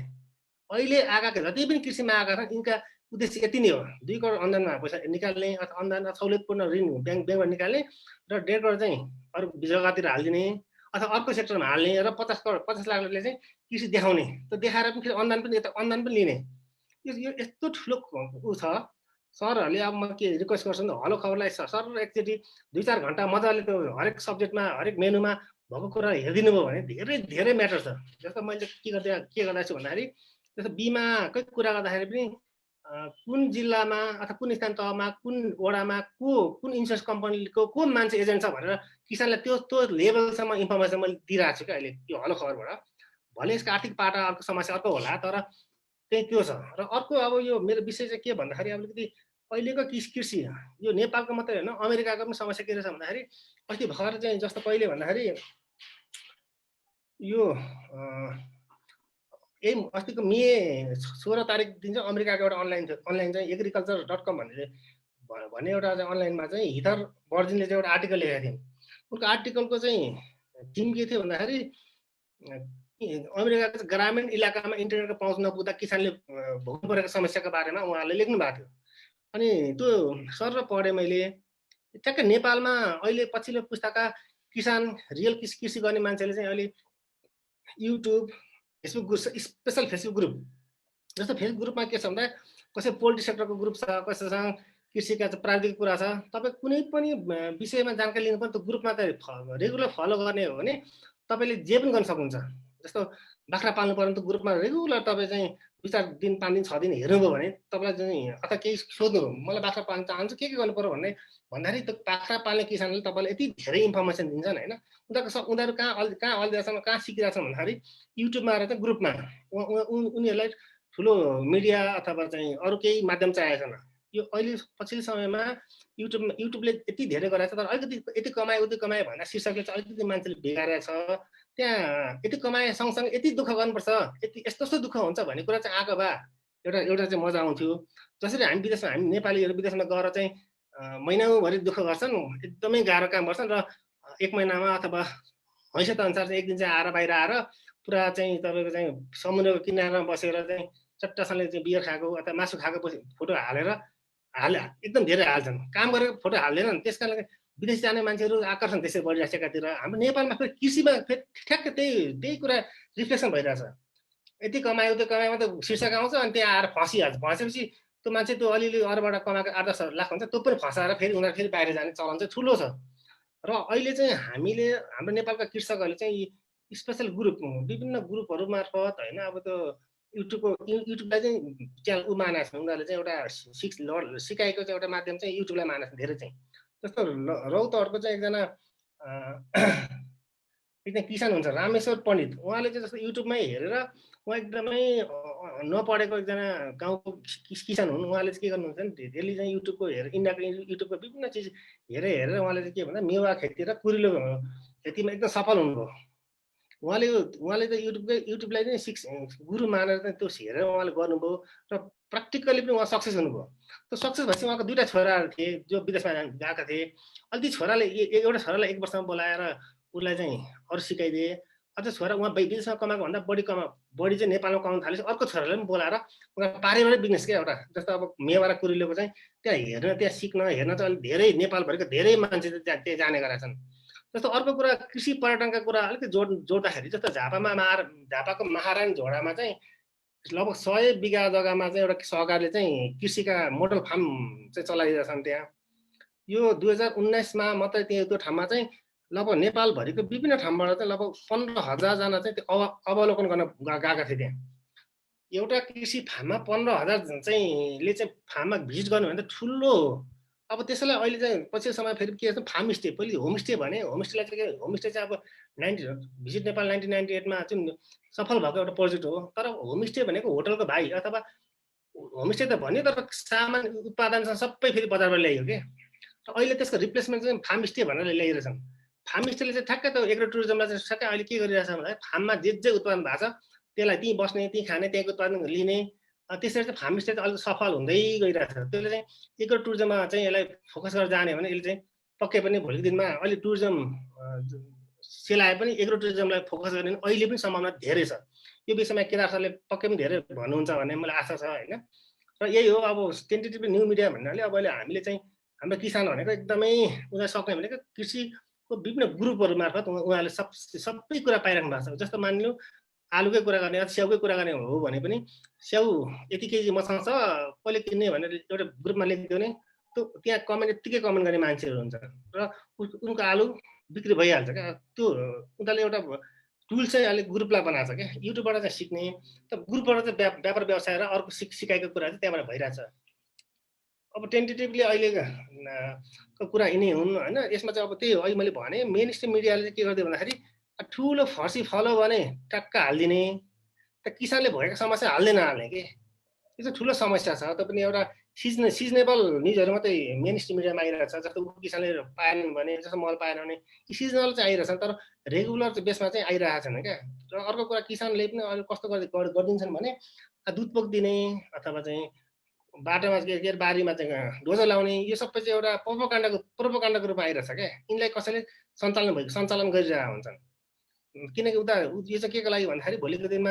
अब अन्नधान क्षतिपूर्ति यस्ता धेरै कुराहरू छ क्या जस्तो अब कति ठाउँमा हामी सुन्छौँ गाईको गोठमा आगो बालेर चाहिँ के अरे बिमा क्लेम गरौँ भन्ने कुराहरू छन् यस्ता कुराले गर्दाखेरि कृषि बिमा पनि प्रभावकारी हुन सकेको छैन र यसपालि मलाई चाहिँ ब्याङ्कहरूले धेरैले मलाई भने कृषि ऋण खाने मान्छे पठाइदियो भन्छ त मैले उहाँलाई के भने ब्याङ्कहरूले चाहिँ ऋण खाइदियो भने किसानलाई भन्यो भने ब्याङ्कले दुःख मात्रै दिन्छ भने एक्चुअली भएको पनि त्यही छ किनकि यो बिचको ग्याप यति ठुलो ग्याप छ त्यो ग्याप मेन्टेन गर्नलाई चाहिँ उनीहरूलाई धेरै समय लाग्छ अनि त्यस कारणले मैले उनीहरूलाई भनेको छु कम्तीमा कृषिमा वित्तीय साक्षरता चलाऊ यो काम पुरा गऱ्यो भने बल्ल तिमी लोन पाउँछौ भन्ने कुरा ब्याङ्कले गराएको छैनन् यस्ता समस्या थुप्रै छ र अनुदानको केसमा पनि त्यही छ अनुदानमा चाहिँ कस्तो छ भन्दाखेरि अलिकति कार्यकर्ता लेभलमा जस्तो भनौँ न जसले डकुमेन्ट पुर्याउन सक्छ त्यो किसान होइनन् जसले चाहिँ कृषि गराएको छ उसले डकुमेन्ट पुर्याउन सक्दैन क्या समस्या ठुलो समस्या चाहिँ यस्तो छ यहाँ अनि त्यस कारण यो बिचको ज्ञान नै हटाउनलाई चाहिँ मैले चाहिँ पटक भन्ने गरेको छु के भनेको छु भन्दाखेरि अनुदानको कुरामा अनुदान भन्ने चिज हटाउनुपर्छ जस्तो अहिले एग्रिकल्चर मेसिनरीका कुरा गर्ने हो भने लगभग 35,000सम्ममा चाहिँ मिनी टिलर आइसक्छ त्यति व्यापारीको नाफा राख्दा पनि 35,000मा यहाँ मेसिनरी आउँछ मिनी टिलरहरू जस्तो तर के हुन्छ भन्दाखेरि यही कुरा चाहिँ बढाएर उसले अनुदानमा चाहिँ 65,000 60,000 70,000 बिचमा चाहिँ मूल्य राखिदिन्छ र त्यसको 50% भने कति भन्दा त्यही 35-40 रेन्जमा आउँछ अनि त्यो के छ भन्दाखेरि त्यहाँ बिचमा कमिसनको लेनदेन चाहिँ ठुलो छ क्या, त्यो बिल बढाउने कुराहरू ठुलो छ। जस्तो अर्को कुरा अहिले एकदम चलेको भनेको ग्रिनरी हाउस। ग्रिनरी हाउसमा सरकारले 50% ट्याक्स लिन्छ, अनि चाहिँ के गर्छ भन्दाखेरि 50%मा चाहिँ ग्रिनरी हाउस वितरण गर्छ। यदि सरकारले साँच्चै सरकारको चाहिँ सोच कृषि बदल्ने हो भने त्यो 50% ट्याक्स नलिएर किसानले कुनै पनि बेला जो व्यापारसम्म किन्न पाउने गरी चाहिँ एउटा एमआरपी रेट तोकिदिएर चाहिँ किन्ने हो भने यो देशमा लगभग 90% कृषिका कर्मचारीहरू चाहिँ फ्री हुन्छन् क्या। फ्री हुन्छन् मिन्स फिल्डमा जानु पाउँछन्। उनीहरूको कृषिका 90% कृषिका कर्मचारीको काम अहिले के भएको छ भन्दाखेरि डकुमेन्टेसन मिलाइदिने, अनुगमन गर्ने, त्यो बिचमा सेटिङहरू मिलाइदिने, यी काममा मात्रै भुलिरहेछन् क्या। यो अन्नले त्यति भुलाइरहेछ मान्छेलाई। यस्ता कुरामा पनि सरकारले ध्यान दियो भने, अब मन्त्रीजी आउनु भएको वास्ता कुरालाई अलिकति अझ भन्नुमा मजा आउँथ्यो होइन। समग्रमा मेरो मोटामोटी कुरा यिनै हुन्। धन्यवाद सुरेशजी। धन्यवाद मनोजजी, न्यू मिडियाको बारेमा जानकारी दिनुभयो। पक्कै पनि यो हाम्रा सहभागी अतिथिहरूले यस बारेमा केही नयाँ अपडेट पाउनुभयो होला। हाम्रा केही मिडियाका साथीहरू पनि कार्यक्रममा जोडिनु भएको छ, जस्तै काठमाडौँका साथी हुनुहुन्छ सोभिकजी, उहाँ पनि हामीसँग जोडिनु भएको छ। जस्तै रातोपाटीका प्रयास श्रेष्ठ कार्यक्रममा जोडिनु भएको छ। अरू अन्य नयाँ साथीहरू पनि कार्यक्रममा जोडिनु भएको छ। सबैलाई स्वागत छ कार्यक्रममा। र अब हामी यो रैथाने खाना के हो, रैथाने बाली किन अब अहिले बेपत्ता भइराखेको छ, खोल्टा पनि त्यो रैथाने खानाहरू, रैथाने बालीहरू भेट हुँदैन। र यो पर्यटनको क्षेत्रमा, यो रैथानेको क्षेत्रमा पत्रकारिताको के भूमिका छ, लामो समय यसमा अध्ययन अनुसन्धान गर्नुभएका हाम्रा केदार सरलाई आफ्नो कुरा राखिदिनु हुनको लागि अनुरोध गर्दछु। हस्, धन्यवाद यहाँहरू सबैलाई। धन्यवाद मलाई निम्तो गर्ने मनोजजीलाई धन्यवाद। मेरो खुब बढाइ चढाइ गरिदिने गजेन्द्रजीलाई पनि धन्यवाद। त्यसमा करेक्सन चाहिँ के हो भने म कृषककै रूपमा चाहिँ गाउँमा बसेका छैन, गाउँमा बसेको मात्रै छौँ हामी। खानेकुराका बारेमा थुप्रै काम गर्न खोजिरहेका छौँ, सकिरहेका छौँ। एउटा सानो होमस्टे चलाएका छौँ। आफ्नो बारेमा त्यति नै। म अहिले इलामबाट बोल्दैछु, म इलाम नै बस्छु। लामुसमा लगभग 35 वर्ष काठमाडौँमा बसेँ। त्यसमध्येको 2042 सालदेखि हो मेरो पत्रकारिता। सबभन्दा पहिले चाहिँ मलाई एउटा टर्मिनोलोजी नै आफूले प्रयोग गर्ने गरेको टर्मिनोलोजीबाट थाल्न मन लाग्यो। हामी चाहिँ रैथाने बाली र खानेकुरालाई चाहिँ लोक परिकार भन्छौँ। त्यो एउटा सचेततापूर्वक हामीले डिफाइन गरेका टर्महरू हुन्। किनभने रैथाने भनेको चाहिँ प्राकृतिक रूपले नै त्यहीँ हुने जस्तो अर्थ लाग्दो रहेछ, रैथाने बोट बिरुवा, रैथाने बाली। तर परिकार भनेको चाहिँ एउटा लोकको रचना हो, लोकगीत जस्तो, लोक साहित्य जस्तो, लोक संस्कृति जस्तो, त्यो लोकको कला हो। त्यसैले रैथाने भन्दाखेरि चाहिँ अलिकति लिभिङ हेरिटेज जस्तो लाग्यो। लिभिङ त लिभिङ होइन, रैथाने बाली पनि जीवित हो, तर मान्छेले गरेको भन्दाखेरि पनि प्राकृतिक रूपमा भएको जस्तो हामीलाई रैथाने जीव जन्तुहरू र मान्छेको कला परेको, मान्छेको भावना परेकाले चाहिँ हामीले यसलाई लोक परिकार भन्ने गरेका छौँ। बाली बिरुवा चाहिँ रैथाने, परिकार चाहिँ लोक परिकार। त्यो चाहिँ आफूले प्रयोग गरेको शब्दावली भएकाले र निकै विचार गरेर प्रयोग गरेको भएकाले यहाँहरूलाई पनि सुनाइराख्यो। चित्त बुझ्यो भने त्यही प्रयोग गर्नु होला, नत्र त्यत्रो ठुलो अपत्यको कुरा होइन। लोक परिकार धेरै हिसाबले हामीले खोज्नु, उत्खनन गर्नु, चिन्नु, बुझ्नु पर्ने कुरा रहेछ भन्ने कुरा चाहिँ देशभित्र र देश बाहिर खानेकुरा खाँदै चाख्दै घुम्दै हिँड्दाखेरि पटक पटक अनुभव भएको कुरा हो। तपाईँ अमेरिका गएर हेर्नुहोस्, कुनै पनि ठाउँमा, युरोपमै हेर्नुहोस्, Nepali restaurant with Indian food इत्यादि केही भनेर कहीँ न कहीँ इन्डियन जुन्याएको मात्रै भेट्नुहुन्छ। कम्तीमा 4 वर्ष अगाडिसम्म मैले मजाले हेर्दाखेरि त्यही थियो। अहिले केही स्थिति परिवर्तन भएको छ कि त्यो पनि आशाको कुरा मात्रै हो, थाहा छैन। मैले उहाँहरूलाई सोधेँ, किन इन्डियन जोड्नु भएको, नेपाली मात्रै भन्नुहोस् न। बिक्दैन नेपाली मात्रै भयो भने। नेपाली मात्रै बिक्दैन भन्नुको अर्थ नेपाली खानेकुरा कमजोर भएर होइन। नेपाली खानेकुराको बारेमा हामीले डिफाइन नै गर्न नजानेर नेपाली खानेकुरा कसरी इन्डियन खानेकुराभन्दा फरक छ भनेर कसैले सोध्यो भने यसरी यसरी यसरी फरक छ भन्न नजानेर हो। हुन त खानेकुरा नेपाली इन्डियन भन्नु बडा सजिलो कुरा चाहिँ होइन, किनभने भारतमै पनि त्यत्रो विशाल देश छ, दक्षिण भारतीय खानेकुराहरू छन्, हरेक राज्य हरेक गाउँमा आफ्ना विशेषता खानेकुरा छन्, पूर्वको पश्चिमको पन्जाबी दक्षिण भारतीय होइन। तर पनि एउटा समग्र नाउँ चाहिँ पाउँदैन रहेछ खानेकुराले, र त्यो समग्र खानेकुराको एउटा चरित्र चाहिँ हुँदो रहेछ। मतलब तपाईँले खोज्दै जानु हो भने केही चरित्रहरू हुन्छन्। नेपाली खानेकुराका ती साझा चरित्र के हुन्?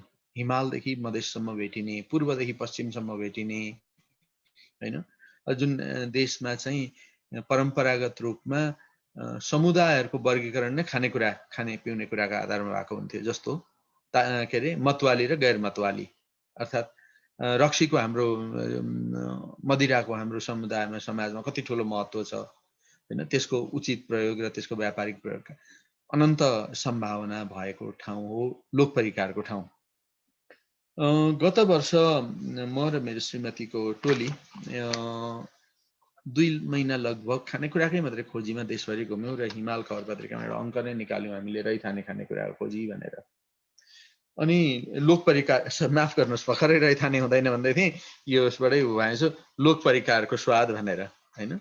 यसमा हामीले अलिकति आफ्नो भ्रमणसित सम्बन्धित काम पनि कुरा पनि लेख्यौँ। दोस्रो चाहिँ नेपालको पूर्वदेखि पश्चिम उत्तरदेखि दक्षिण जोड्दाखेरि एउटा टेबलमा नेपाली खानेकुरा सजाउनु पर्यो भने के हुन्छ त, हुनसक्छ त हाम्रो मेन्यु भनेर त्यसमा पनि काम गऱ्यौँ र त्यो पनि एउटा चाखलाग्दो भयो। जस्तो पूर्वका खानेकुराहरू के खाने, के पश्चिममा के, एउटा मकैको भात भनौँ या ढिँडो भनौँ, कतै आटो भनिन्छ, हाम्रो पूर्वतिर मकैको भातै भनिन्छ, कतै चाख्लो भनिन्छ।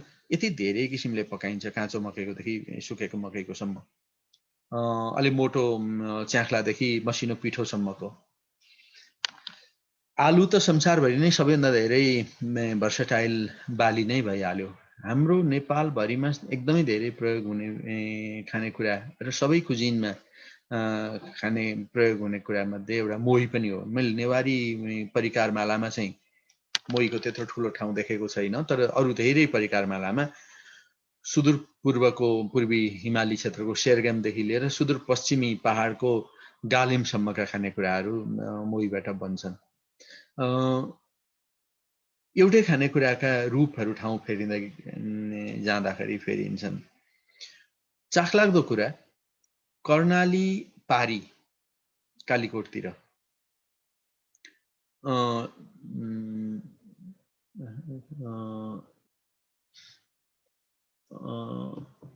एउटा साग, एउटा झार हुन्छ, कापो भन्ने एउटा झार हुन्छ, अमिलो झार हुन्छ, त्यो अरू तरकारीहरूमा मिसाएर खाइन्छ। त्यही कर्णाली वारी, कर्णाली भन्दा पूर्वतिर कापो भन्दाखेरि सागहरू मिसाइएको कनिकाको परिकार भन्ने बुझिन्छ। त्यसको अर्थ के पनि हो भने हामीलाई नदीहरूले कति धेरै टुक्र्याएर राखिदिएका रहेछन्। एकताल नदी तरिसकेपछि मान्छे वर्षौं वर्षसम्म नदी तर्न नसक्दाखेरि वारीपारीमा शब्दावलीदेखि लिएर खानेकुराको रूप स्वरूपमा कति धेरै अन्तर हुँदो रहेछ। अनि खानेकुराको अथेन्टिसिटी, नाउँ, सबै कुरा फेरिँदै जाँदो रहेछ।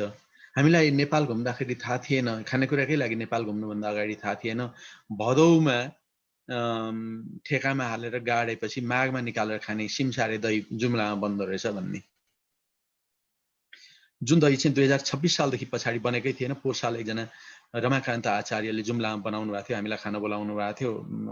चैततिर कोभिडले सताइहाल्यो, त्यसमाथि इलामदेखि 2 जना मान्छे दही खानकै लागि जुम्ला पुग्ने पनि हाम्रो सामर्थ्य भएन। तर हाम्रो विविधताको त धेरै ठुलो इन्डिकेटर हो नि। अब दहीकै कुरा गर्नुहुन्छ भनेदेखि यो कपिलवस्तुतिर पाइने रातो दही, यहाँहरूमध्ये कतिजना त्यताको हुनुहुन्छ होला। जुजुधौ त हाम्रो दही भइहाल्यो। लेकको लहरे दहीदेखि लिएर पश्चिमको गालिमदेखि लिएर यो सिमसारे दहीसम्मको कुरा गर्दा हामीसँग असाध्यै ठुलो भेराइटी छ। खानेकुराका बारेमा कुरा गर्ने मान्छेहरू के भन्छन् भने, एउटा कुरा मैले धेरै लामो तन्काएर बाधा भयो भने मलाई बिचमा रोक्नु होला है, म अप्ठ्यारो मान्दिनँ। खानेकुराको बारेमा कुरा गर्ने मान्छेहरू के भन्छन् भने खानेकुरा पहिला आँखाले खाइन्छ अनि मुखले खाइन्छ, दुवैलाई राम्रो लाग्नुपर्छ भन्छन्। त्यो चाहिँ टेबलमा सजाएको सन्दर्भमा भन्ने गरेको कुरा हो। मलाई के लाग्छ भने खानेकुरा आँखाले भन्दा पहिला कानले खानेकुरा हो। पहिला हामीले खानेकुराको स्टोरी सुन्छौँ, फलानु खानेकुरा त एकदम राम्रो, भव्य, गजब, अनि त्यसले हामीलाई त्यो खानेकुरातिरको मोह बढाउँछ। र अनि त्यसपछि हामीले आँखाले र मुखले त लगभग सँगसँगै जस्तो खाने हो। हामीले हाम्रो खानेकुराहरूको स्टोरी भन्नु पर्यो, कथा भन्नु पर्यो, हाम्रो खानेकुराहरूको वर्णन गर्न जान्नु पर्यो। पूर्वी पहाडमा बिख भनेर नै एकदमै बिखालु उद्भिद बिरुवा मानिने बाँको गुल्मीमा गुन्द्रुक बनाएर खाइन्छ र एकदमै हाई भ्यालु गुन्द्रुक हो। त्यो गुन्द्रुकहरूमध्ये सबभन्दा महँगो गुन्द्रुक त्यसको बन्छ। मैले नेपालमै बनेकै ठाउँमा हामीले 2068 सालमा किन्दाखेरि 1000 रुपियाँ किलो किनेका थियौँ त्यो गुन्द्रुक, र हामीले अहिलेसम्म त्यो गुन्द्रुकको नमुना राखेका छौँ। कहिले गएर त्यो पोचिँदो रहेछ, कहिले गएर त्यसको स्वाद बिग्रिँदो रहेछ भनेर 3-4 महिना अगाडि चाख्दाखेरि राम्रै अमिलो नै थियो त्यो गुन्द्रुक।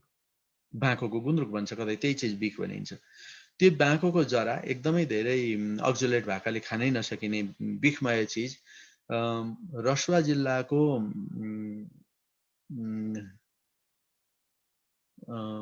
ग्याल्जुङमा मैले त्यसको मस्यौरा जस्तो बनाएर खाएको देखेँ। अनि हामीसित विविधता धेरै छन्। हामीले यसका बारेमा स्टोरी भनेका छैनौँ, मान्छेलाई कथा भनेका छैनौँ, खानेकुरा खाउँ लाग्ने गरी भन्न सकेका छैनौँ। मलाई लाग्छ अनाजले गर्नुपर्ने एउटा काम चाहिँ नेपाली खानेकुराको बारेमा प्रशस्त मान्छेहरूलाई भन्ने काम पनि गर्नुपर्छ। अहिले त कस्तो भएको छ भने खानेकुरा भन्यो यसो उसो गरेर न्युट्रिसनमा लग्यो। हामी खानेकुरा न्युट्रिसनका लागि खाँदैनौँ। वास्तवमा खानेकुराबाट न्युट्रिसन पाइनु चाहिँ एउटा कुरा हो, तर खानेकुरा हामी स्वादका लागि खान्छौँ, मजाका लागि खान्छौँ, संस्कृतिका लागि खान्छौँ, रमाइलोको लागि खान्छौँ। के अरे फलानुको स्वास्थ्यमा अनेक फाइदा, के अरे अस्ति म एउटा लेख पढेर दिक्क मान्दै थिएँ। ड्रागन फ्रुटमा प्रशस्त पानी भएकाले यसले डिहाइड्रेसनबाट बचाउँछ। अरे यार, त्यति त काँक्राले पनि गर्छ। बढाइ चढाइ गरेर मात्रै चिजबिज बेच्ने होइन। त्यसरी हामी लेख्ने मान्छेहरू उत्पादकहरूका बजारका पूर्जा नबनौँ न, होइन। रैथाने बालीहरूका बारेमा कुरा गरे हुन्छ। तपाईँ तुलना गरेर हेर्नुभयो भने ड्रागन फ्रुट र अम्बाको न्युट्रिसन भ्यालु तुलना गरेर हेर्नु भने अम्बा धेरै माथि पाउनुहुन्छ, होइन। महँगोमा किनिने स्याउ र तुलनात्मक रूपमा निकै सस्तोमा पाइने केराको पोषण तत्त्वहरू राम्रै वेबसाइटबाट तपाईँले खोजेर ल्याएर हेर्नुभयो भने केरा यो स्याउभन्दा कहीँ पनि कमजोर हुँदैन। यस्ता किसिमका कुराहरू पनि हामीले गर्नुपर्छ भन्ने लाग्छ। र हामी एउटा सानो होमस्टे चलाउँछौँ। अघि मैले यहाँहरूलाई निवेदन गरेँ, हामीले कहिलेकाहीँ त पाहुनालाई त्यसै किसिमको चाख भयो भने त नेपालको नक्सा राखेर आज यो ठाउँको यो खानेकुरा खाँदैछौँ है हामी भनेर भन्छौँ। मधेसमा यति धेरै किसिमका हाम्रो सुरेशजीलाई थाहा छ, यति धेरै किसिमका डिजर्टमा प्रयोग हुन सकिने गुलियो खानेकुराहरू, मिष्टान्नहरू छन्, अरू पनि खानेकुराहरू छन्। खानेकुरालाई प्रिजर्भ गरेर राख्ने असाध्यै समृद्ध परम्परा छ हामी कहाँ। त्यसका बारेमा हामीले लेखेका छैनौँ। मलाई के लाग्छ भने नेपाली खानेकुराको एउटा जेनेरिक विशेषता भन्ने हो भनेदेखि प्रिजर्भ र फर्मेन्टेड खानेकुरा पनि हो। तर यो विषयमा पनि हामीले निकै कम मात्रै लेखेका छौँ। लेखेकै छैनौँ त नभनौँ, किनभने आफैले लेखियो प्रशस्त। र कथा भन्नु पर्यो।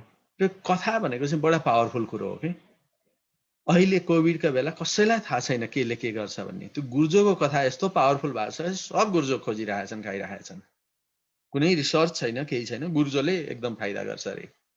अब बेसार त हाम्रो राष्ट्रिय मसला नै भइहाल्यो भनेपछि हामीले कतिवटा खानेकुरालाई को स्टोरी पनि राम्रोसित भन्नुपर्छ। एउटा एथिकल कुरो चाहिँ मलाई के लाग्छ भने हामी खानेकुराका बारेमा कुरा गर्नेहरूले एकदमै धेरै औषधि बेचे जसरी खानेकुरा चाहिँ बेच्नु हुँदैन। त्यो चाहिँ अनएथिकल काम लाग्छ मलाई। जस्तो फापर खायो भने डायबिटिज ठिक हुन्छ। नेपालमा डायबिटिज ठिक हुन्छ भने तपाईँले जे पनि बेच्न सक्नुहुन्छ। संसारमा अन्त पनि त्यस्तै हो कि नेपालमा मात्रै मलाई थाहा छैन। फलानु कुरो खायो भने फलानु ठिक हुन्छ, त्यो चाहिँ औषधि बेच्नेहरूको काम हो। त्यो चाहिँ औषधि व्यवस्था विभागको काम हो, अरूको काम हो। हामी चाहिँ खानेकुरा बेच्ने हौँ, त्यसको स्वाद, त्यसको संस्कृति, त्यसको आनन्दको पक्षको बारे मात्रै बढाइ चढाइ गर्नुपर्छ भन्ने लाग्छ। यसका बारेमा कुरा गरेर धेरै नै कुरा गर्न सकिन्छ र सामान्यतया यस्तै नै होला। मूल आग्रह चाहिँ मेरो अनाजका साथीहरूलाई, अरू पत्रकारिता गर्ने साथीहरूलाई र अहिले कोभिडले गर्दाखेरि थला परेको हाम्रो पर्यटनलाई रैथाने उपक्रमहरूबाट उँभो लगाउनका लागि लोक परिकारहरू असाध्यै महत्त्वपूर्ण साबित हुन सक्छन् हैन।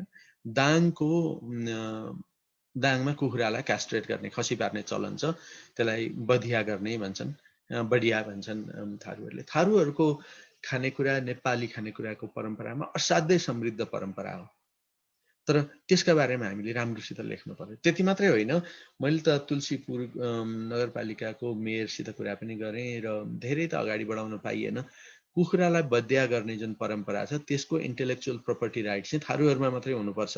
हामीले त्यस्ता किसिमका अभियानहरू पनि चलाउनु पर्छ, किनभने भरे त्यो एउटा कहीँको पोल्ट्री फार्मले चाहिँ सुरु गरिदियो भनेदेखि त उनीहरूको इन्टेलेक्चुअल प्रपर्टी राइट मात्रै जाने होइन, त्यो एउटा समृद्ध खाद्य परम्परा चाहिँ गएर एकदमै नराम्रो कमर्सियल भाषिन सक्छ।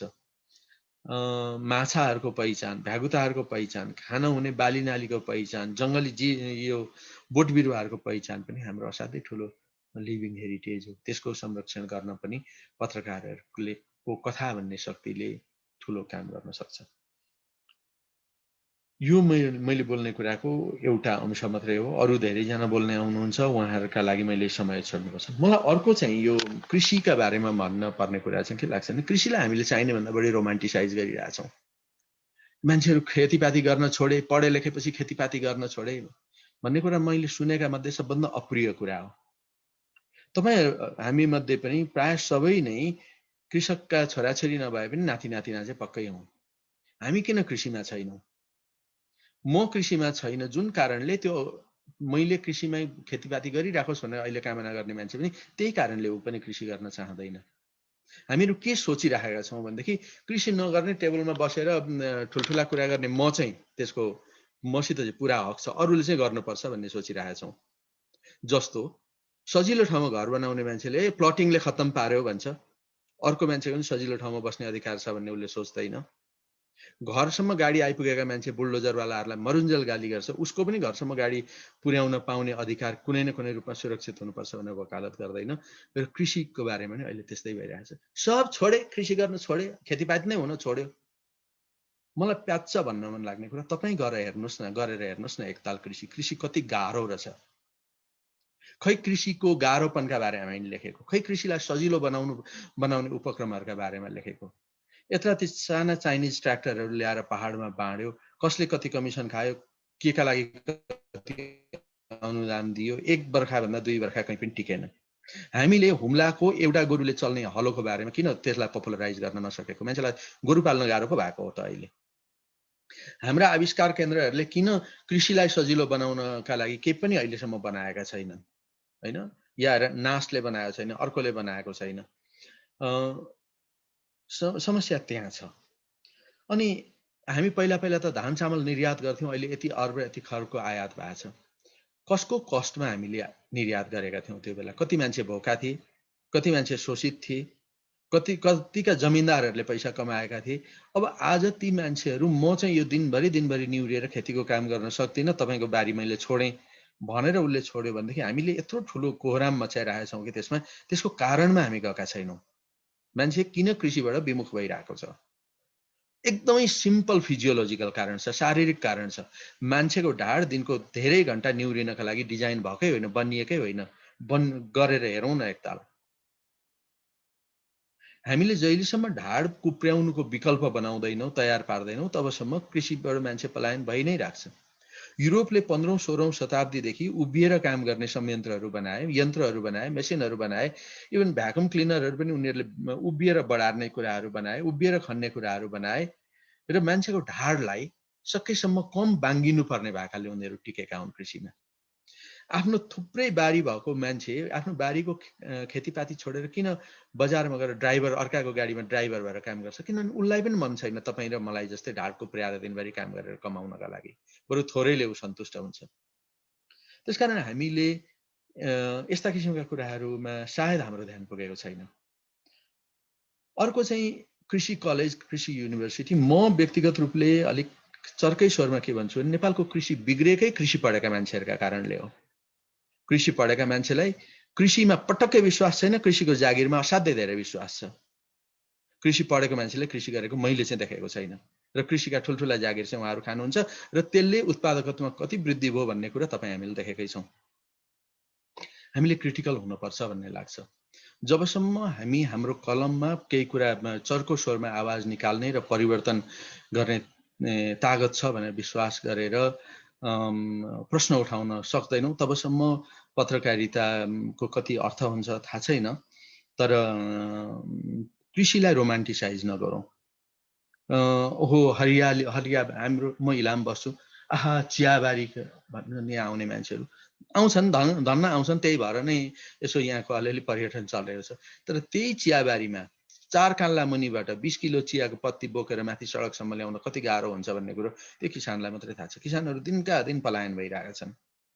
अहिले अर्ग्यानिक चिया फ्याक्ट्रीहरूले चिया हातले टिपेको चियापत्तीलाई मेसिनले टिपेको चियालाई भन्दा डबल भन्दा बढी मूल्य दिन्छन्। अर्थात् मेसिनले टिपेको 50 रुपियाँमा बिक्छ भनेदेखि 100 रुपियाँ लगाएर दिन्छन् अर्ग्यानिक छ भने। तर त्यति गर्दा पनि टिप्ने मान्छे पाइँदैन। 30 रुपियाँ किलोसम्म दिँदाखेरि पनि मान्छे चिया टिप्न तयार हुँदैन। किनभने र चिया टिपाई भनेको तुलनात्मक रूपले धेरै सजिलो काम हो। किनभने त्यो झन्नै टेबल हाइटमा यसरी उभिएर नै काम गर्न सकिन्छ। त्यसलाई धेरै निहुरिनु पर्दैन। निहुरिनु नपरेकाले अरू थोकको तुलनामा अलिकति श्रमिकहरू पाइने पेसा हो, तर त्यहाँ पनि पाइन छोड्यो। किनभने अलिकति पुगिसरी आउने बित्तिकै अलिकति कर नलागिकन कसैले पनि खेतीपातीको काम गर्दैन। जब मान्छेले कर लागेर मात्रै गर्ने काममा हामी निर्भर छौँ भने हाम्रो आयातको राशि त बढ्दै नै जान्छ। सकेसम्म आयात गर्ने हो, त्यसपछि विकल्प खोज्ने हो। अब म आफ्नो कुरो टुङ्ग्याउँदाखेरि चाहिँ अलिकति आफ्नै ठाउँको केही कुराबाट बताउँछु जुन यहाँहरूलाई रोचक हुन सक्ला। हामी यो दार्जिलिङको क्षेत्रसित जोडिएका छौँ। नदी पनि छैन, नदी तल झापा मात्रै छ, हाम्रो पहाडमा त हिँडेरै पुगिन्छ। र त्यहाँको बजार, त्यहाँका सामान हामी किन्छौँ, हाम्रा सामान उनीहरूले किन्छन्।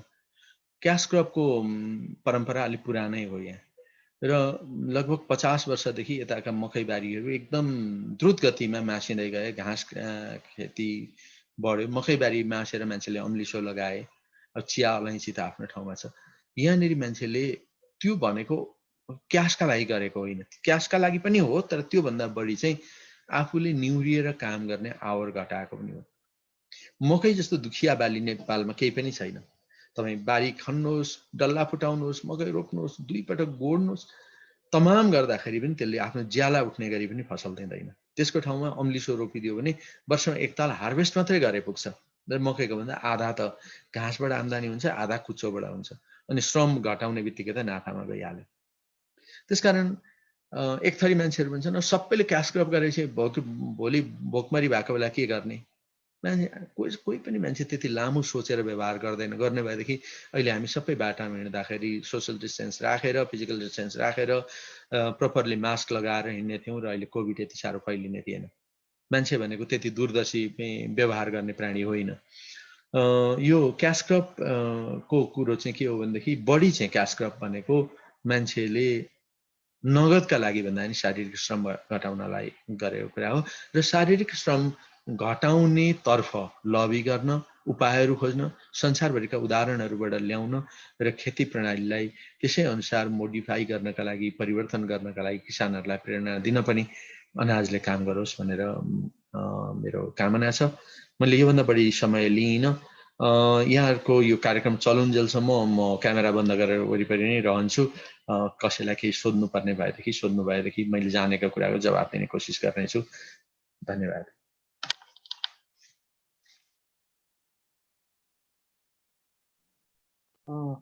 धन्यवाद केदार सर। हामीलाई धेरै कुराहरू थाहा थिएन यो रैथाने बालीको बारेमा, रैथाने खाद्यान्नको बारेमा र यसमा संसारको के भूमिका हुन्छ, कस्तो हुन्छ भन्ने कुराको बारेमा पनि सरले विस्तृत जानकारी दिनुभयो। लाग्छ तपाईँले 1 घन्टा 2 घन्टासम्म पनि यस्ता कुराहरूको जानकारी दिनुभयो भने भनिराख्नु हो भने हामीलाई लाग्दैन। सरलाई फेरि धन्यवाद छ केदार सरलाई। अब हामी कार्यक्रमको अन्तिम समयमा गइसकेका छौँ। अब हाम्रो कार्यक्रम सकिने बेला भइसकेको छ। त्यसअघि यसअघि हाम्रा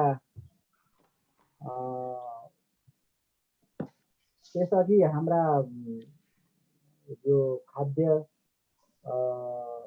तथा कृषि अभियानसँग जोडिएका र यो रैथाने बाली को बारेमा अभियान चलाउनु भएका हाम्रा अग्रज सर कृष्ण पौडेललाई केही कुरा राखिदिनको लागि म आग्रह गर्दछु। कृष्ण पौडेल सर। सर्वप्रथम यहाँहरू सबैलाई मेरो नमस्कार। मैले आज यहाँले यो सञ्चार र कृषि हेलो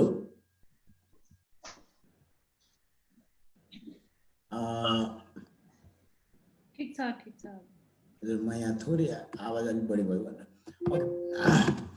यहाँ को बारेमा छलफल चलाउनु भएको छ र मलाई एकदमै व्यक्तिगत हिसाबले एकदमै खुसी लागेको छ। यो एकदमै महत्त्वपूर्ण विषयमा हामी यो कुराकानी गर्दैछौँ।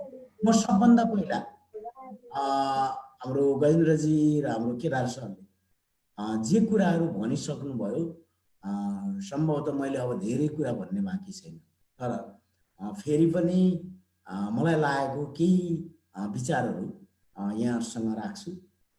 म नेपालको समग्र कृषि क्षेत्र जुन हाम्रो खानेकुराको मुख्य स्रोत हो, यो विषाक्त छ र यो विषाक्त धेरै अर्थमा छ। यसले खानेकुरा मात्रै विषाक्त बनाएको छैन, अघि केदारजीले उठाउनुभएका धेरै महत्त्वपूर्ण संवेदनशील प्रश्नहरूमा पनि हामी हाम्रा विचारहरू समेत विषाक्त हुँदै गएका छन्। त्यो हिसाबले पनि हामी नेपालको समग्र कृषिलाई यो टाउकाले टेक्यो, यसलाई खुट्टाले टेकाउनु पर्यो भनेर भन्दैछौँ। किन यस्तो भने यो अलि लागेको चाहिँ यो जसरी यो चल्नु पर्थ्यो त्यसरी चलेन भन्ने अर्थमा यो कुरा गरे हो। त्यसो भएर म त्यो सन्दर्भमा किन यस्तो भयो त भन्ने थोरै पृष्ठभूमिको कुरा गरेर म यो पृष्ठभूमिमा यहाँहरूको भूमिका, खास गरी अनाजको भूमिका हैन, हाम्रो चाहिँ कृषि पत्रकारहरूको भूमिका, यो सञ्चार माध्यमहरूको भूमिकाका बारेमा मेरो एकदमै छोटो विचारहरू राख्छु। किनभने समग्रतामा हामी हाम्रा विचारहरू, हाम्रा दृष्टिकोणहरू, हाम्रा भावनाहरूलाई हामी कसरी व्यवहारमा लैजाने र कसरी अभ्यासमा लैजाने भन्ने प्रश्न एकदमै महत्त्वपूर्ण प्रश्न हो भन्ने लाग्छ। र यसमा यो लैजाने क्रममा यो जुन एकखालको मार्गचित्र हुन्छ, यो मार्गचित्रमा चाहिँ यो संवादको धेरै ठुलो महत्त्व हुन्छ। म कृषिको विद्यार्थीका नाताले म के भन्नु भने 30 वर्ष पहिला हामीलाई जति बेला कृषि पढ्यौँ हामीले, अघि केदारजीले भने जस्तो म वास्तवमा मेरा बाआमाले पनि र अलि जान्ने भएपछि म आफै पनि जागिर खानै पढे हो। त्यसैले म अहिले पनि कृषिका कुरा गर्छु। खेतीपाती त्यति धेरै गर्दिनँ, अलिअलि गर्दिनँ भन्दिनँ, सायद मै जति नगर्ने पनि थुप्रै साथीहरू हुनुहुन्छ होला। तर मैले के कुरा अन्दाज छ अहिले पनि भनेदेखि चाहिँ हामी यो कृषि प्रसारको कुरा गर्छौँ, कसरी विश्वविद्यालयको पढाइलाई अनि हाम्रा आफ्ना विज्ञहरूका अनुभवहरूलाई किसानको खेतबारीसम्म पुर्याउने भन्नेबाट हाम्रो धेरै माथिबाट तल जाने कुरा गर्यौँ र त्यही कुरा हामीले सिक्यौँ, त्यही कुरा हामी सार्यौँ पनि। तर हामी त्यसमा किसानहरूको आफ्नै अनुभव, अघि हाम्रो सनतजीले धेरै मार्मिक कविता पनि भन्नुभयो अहिलेको सत्रमा, कि किसानहरूका अनुभव, किसानहरूका आफ्ना भावना, उहाँहरूका विचारहरू, उहाँहरूका तरिकाहरू, सोचहरूका बारेमा हामी सोचेनौँ भन्ने लाग्छ। त्यसले गर्दा यो संवादको कुरा गरिरहँदा त्यो कृषि प्रसार एक हिसाबले धेरै पुरानो भयो। हिजो के थियो भने एउटा कालखण्ड थियो जति बेला चाहिँ हामीसँग यातायात थिएन, हामीसँग सञ्चार थिएन, हाम्रा गाउँघरहरूमा, हाम्रा खेतबारीहरूमा किसानहरू एक्लै आफ्नो चाहिँ अन्नपातको जो गरेर आफ्नो घर व्यवहार चलाउने कुरामा सङ्घर्षरत हुनुहुन्थ्यो। हामी अहिले पनि ठुल्ठुला कुरा गर्छौँ, मान्छेहरू पेटभरि खान पाएन, भोकमरी भयो, मधेस झऱ्यौँ खान नपाएर, किनभने पहाडमा खान नपुगेर मधेस झर्ने मध्येको म पनि हो। मेरा बा हुन्, होइन म बासँगै झर्या हो। त्यसले गर्दाखेरि हाम्रो त्यो यावत समस्याहरूलाई सम्बोधन गर्न हाम्रो सरकारी संयन्त्र थियो, त्यसलाई हामी कृषि प्रसार भन्यौँ। तर आज म के भन्छु भने त्यो थियो किन भन्यो भने अघि यहाँहरूले भन्नुभयो त्यो अब छैन व्यवहार। त्यो त अर्कै धन्दामा लागेको छ, अनुदान बाँड्न लागेको छ, बिमा बाँड्न लागेको छ, भाषण गर्न लागेको छ होइन। र त्यसले चाहिँ अब किसानका लागि कृषि प्रसारको काम गर्छ। अहिले यहाँहरूले गर्नु भएको छ किसानको प्रसारको काम। म यहाँ हलो खबरको साथीहरूको हेर्छु बेला बेलामा, अरू थुप्रै पत्रकार साथीहरूका लेखहरू, उहाँहरूका विचारहरू, उहाँले दिनुभएका घटनाहरू, उहाँहरूका तथ्याङ्कहरू हेर्छौँ र हामी त्यसका आधारमा किसानहरूले चाहिँ यसरी पो हुने रहेछ कि भनेर जे विचार बनाउनु भएको छ त्यो एक तहमा भन्दा किसानको तहमा भनौँ न सूचना पाउनेको तहमा त्यो कुरा स्वाभाविक होला। त्यस अर्थमा पनि हामी हाम्रो आजको समाजको प्रविधिमा आएको फेरबदलले, अघि मनोजजीले कुरा उठाउनु भएको थियो, प्रविधिमा आएको फेरबदलले हाम्रो भूमिकाहरूलाई एक ठाउँबाट अर्को ठाउँमा सारेको छ। अझै कति अर्थमा म अब के भनौँ भने त्योभन्दा अझै परको कुरा भनौँ हाम्रो पत्रकार साथीहरू, अरू साथीहरूलाई पनि हामी अहिले एक हिसाबले भन्यो भने हामी प्रविधिका हिसाबले सम्भवतः अरू थुप्रै क्षेत्रमा भन्दा प्रविधिको क्षेत्रमा हाम्रो मानव सभ्यता धेरै अगाडि पुगेको छ। अर्थात् त्यो छिटो छिटो फैलिएको छ। त्यो हामीले एक खालको आर्टिफिसियल इन्टेलिजेन्स भन्यौँ होइन, एक खालको कृत्रिम बुद्धिमत्ता होइन, खास गरी प्रविधिमा यसको प्रयोग होइन। यहाँले विचार गर्न सक्नुहुन्छ हाम्रा सोसियल मिडियाहरू, हाम्रा चाहिँ भनौँ न यो मिडियाका टेक्नोलोजीहरू होइन, हाम्रो चाहिँ मिडियामा आएको चाहिँ प्रविधिको उपयोगहरूबाट विचार गर्यो भने हिजोको परम्परागत कृषि प्रसारले अब काम गर्दैन। त्यसैले अहिले हामीलाई एक खालको ठुलो सङ्क्रमणको दूरी छ, हामीसँग ग्याप छ, एक खालको खाडल छ। हो त्यो खाडलमा हामी स्वाभाविक हिसाबले हामी सरकारले यस बारेमा अलिकति सचेत होस्, सरकार राखोस्, चासो लियोस्, उसले गर्ने सम्मको कामहरू उसले गरोस् भन्ने नै चाहन्छु। त्यसैले हामी बार बार भन्छौँ तिम्रो कृषि प्रसारले काम गरे, विश्वविद्यालयको कृषि प्रविधि प्रसारको काम के अरे पढाइले अब काम गरेन। अब हाम्रा यहाँले होइन अरू बेला पनि कुरा गर्ने गरेका थुप्रै कुराले काम किन गरेन भनेर मैले मसिनो गरी हेर्नुभयो भने सम्भवतः हामी यसबारेमा पर्सि हाम्रो टिकाजीले चलाउने शिक्षा र कृषिका बारेमा कुरा गर्दा पनि हामी अलिअलि कुरा गरौँला। किन गरेन भनेर हेऱ्यो भने आज हामीसँग सूचनाको जानकारीको बाढी यति ठुलो छ कि अब हाम्रो समस्या भनेको त्यो कुन सूचना कुन जानकारी मेरा लागि उपयुक्त हो भनेर हामी निर्क्युल गर्न नसक्दा अहिलेको सिङ्गो पुस्ता कुहिराको काग भएको छ, अल्मलिएको छ। उसँग अब दृष्टिकोण छैन, विचार छैन, सोच छैन। म अघि केदारजी एकदमै मेरो सम्मानित साथी हुनुहुन्छ, उहाँलाई सम्मान गर्छु, तर मान्छे आजको मात्रै कुरा त विचार गर्दैन है केदारजी। यो चाहिँ अलि प्राविधिक कुरा हो, तर नत्र भने त यो मानव सभ्यता यहाँ पनि आइपुग्थ्यो। त्यसो भएर मैले के भन्छु नि, यसले धेरै नै विवादित र फराकिलो कुरा हो, तर जहाँसम्म किसानको वा आम मान्छेहरूको हकमा यो कुरा लागु हुन्छ कि उसले सबै कुरा विचार गरेर सधैँ त्यही कुरा चिन्तन गरेर एउटा ज्योतिषी जस्तो वा चाहिँ एउटा साधु जस्तो गरेर भन्न सक्दैन। उसको व्यवहार छ, उसको गृहस्थ छ। त्यसले गर्दा उसले त व्यावहारिक हिसाबले आजका कुरा गर्छ, तर हामीले हाम्रो समाजप्रतिको हामी सबैको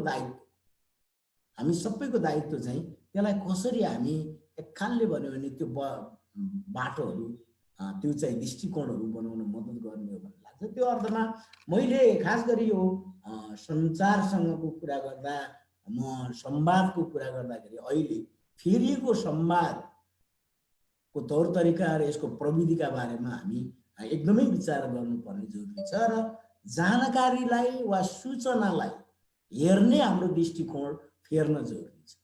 अहिले किन हामी यसो हेर्छौँ भनेदेखि हाम्रा बिचमै पनि एक आपसमा संवाद हुँदैन। संवाद किन हुँदैनन् भनेर यसो हेर्नुभयो भने हाम्रा फेसबुकमा 10,000 साथी छन्, घरपल्तिर छोरासँग कुरा हुँदैन, वलतिर चाहिँ श्रीमतीसँग कुरा हुँदैन, किनभने हाम्रा आफ्ना फेसबुक छन्। हामी संवादलाई हेर्ने हाम्रो तरिकाहरू फेरिएछ है।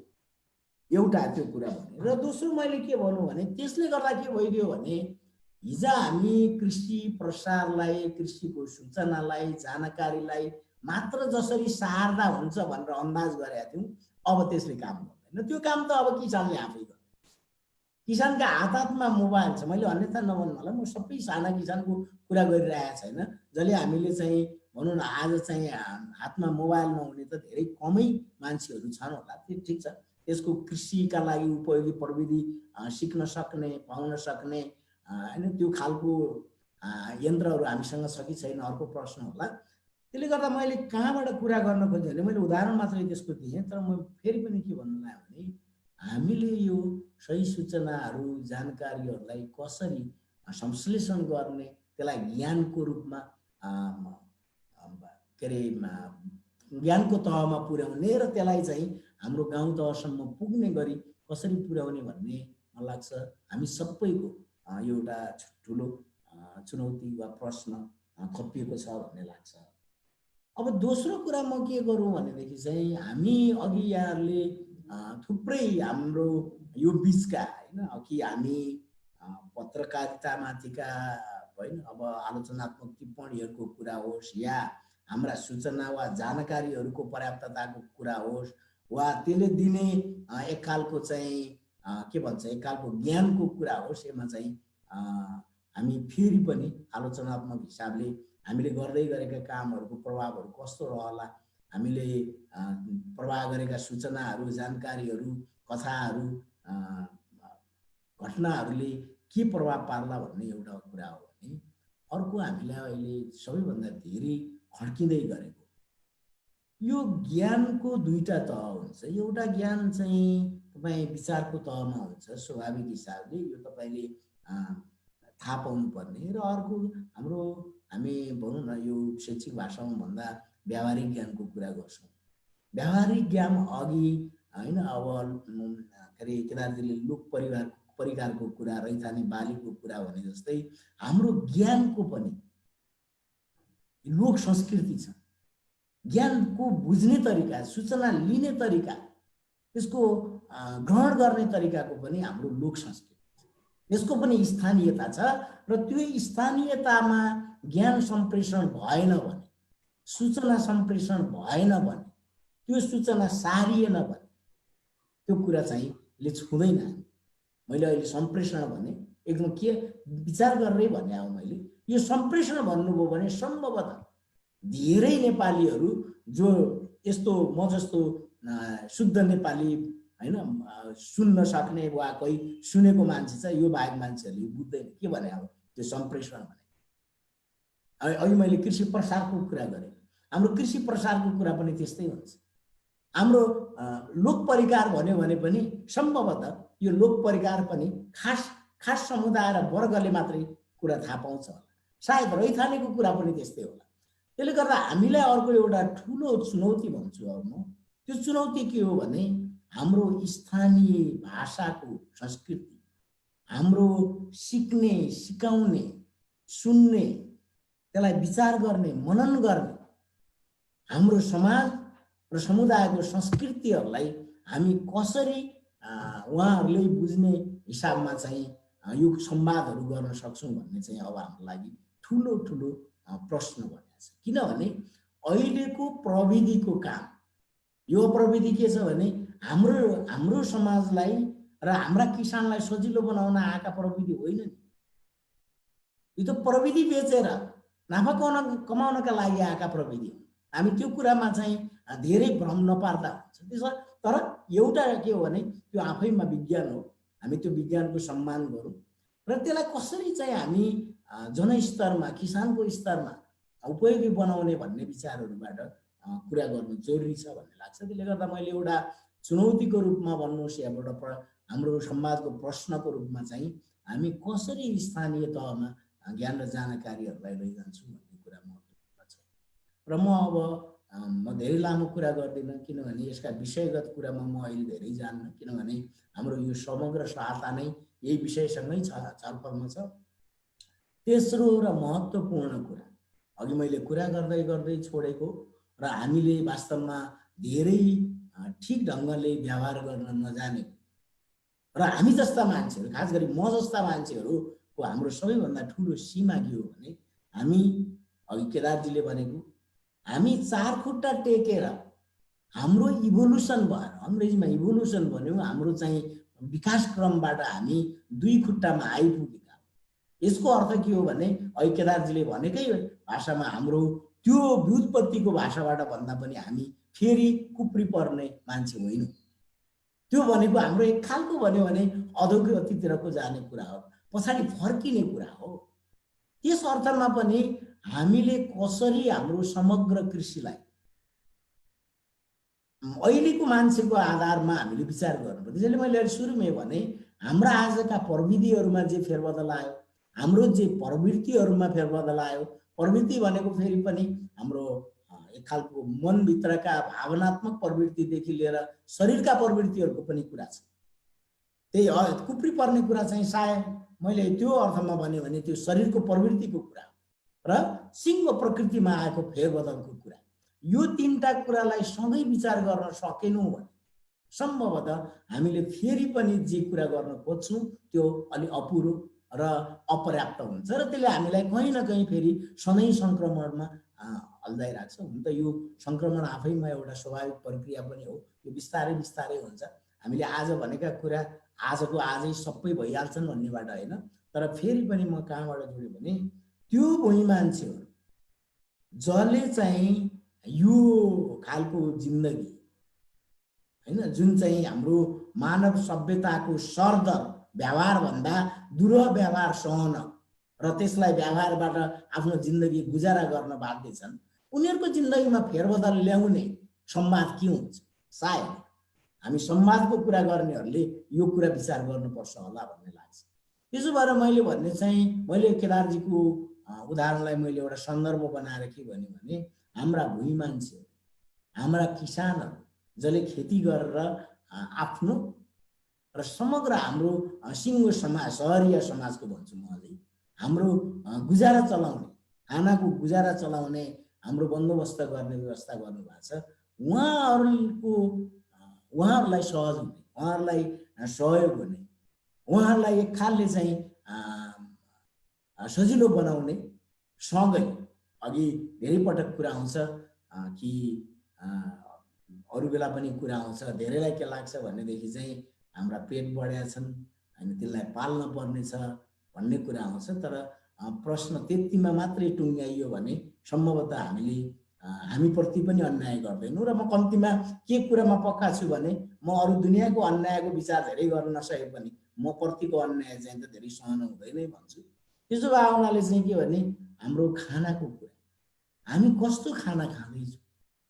अहिले केदारजीले भन्नुभयो यो खाना चाहिँ धेरै पोषण विचार गरेर त खाने होइन, तर एउटा कुरा पक्का के भन्छु भने हामी बिख खाने पनि होइन, बिख खाएर त हामी बाँच्दैनौँ। तर अहिले हामी जे रसायन हालेर खानेकुरा खाँदैछौँ, जे विषादी हालेर खानेकुरा खाँदैछौँ, जस्तो खेती प्रणाली अपनाएर खेतीपाती गर्दैछौँ, यो धेरै लामो विषय होला, म त्यतातिर धेरै पर गएन। तर के कुरा भन्यो भने हो त्यस्तो के खानेकुरा खाँदैछौँ र त्यो खानेकुरा आउने स्रोत कृषि के हुँदैछ भन्नेमा पनि हाम्रो चाहिँ सञ्चारले होइन, हाम्रो सामाजिक सञ्जालले, हाम्रो मिडियाले यो प्रश्नहरू पनि सँगै उठाउनुपर्छ। र मूल कुरा फेरि पनि यो सूचना या जानकारीको कुरा मात्रै होइन, यसको संवादकै कुरा, बाजे बाजे जाए त्यही तत्त्वबोध भने जस्तै कुरा हो। किनभने हामीले यो विचार ठिक या त्यो विचार बेठिक भन्नु एउटा आग्रहको कुरा हुनसक्छ, आफ्नो होइन एक खालको आत्मविश्वासको कुरा पनि हुन्छ, आफ्नो अभ्यासबाट आएको सिकेको अनुभव गरेको कुरा पनि हुन्छ, तर फेरि पनि नपुगेको चाहिँ संवाद। त्यसो हुँदाखेरि यो संवादको क्षेत्रमा नै काम गर्ने साथीहरू होइन, अब यसका पनि धेरै पाटा छन्, त्यसमध्ये सञ्चार माध्यम एउटा सञ्चारको महत्त्वपूर्ण क्षेत्र हो। त्यसमा काम गर्ने साथीहरूले जे कृषि वा खेतीपातीको मुद्दाहरूमा संवाद गर्ने कुरा गर्नुभयो र यहाँ मलाई थोरै कुरा गर्ने ठाउँ दिनुभयो। मैले अलि धेरै वारिपारीका कुरा गरेँ भन्ने लाग्छ, म त्यस्तो सङ्गठित हिसाबले कुरा गर्न आउँदैन पनि। त्यो हिसाबले कुरा गर्दाखेरि यहाँले जुन मुद्दामा कुरा उठाउनु भएको छ त्यो एकदमै महत्त्वपूर्ण छ। र हामी संवादलाई हेर्ने। अब हाम्रो समाज मात्रै नयाँ हो, समाज त्यसै नयाँ हुँदैन। हाम्रा सबै प्रवृत्तिहरू, हाम्रा सबै प्रविधिहरू, हाम्रा समग्र प्रक्रियाहरूलाई चाहिँ नयाँ ढङ्गले विचार नगरिकन हाम्रो समाज नयाँ उन्नत हुँदैन। त्यसो हुँदाखेरि यो उन्नत समाजको परिकल्पना हो भनेदेखि हाम्रो संवाद पनि उन्नत, परिष्कृत र स्थानीयकरण हुनुपर्छ भन्ने कुरा राख्दै म यहाँहरूसँग बिदा चाहन्छु। हस्, धन्यवाद।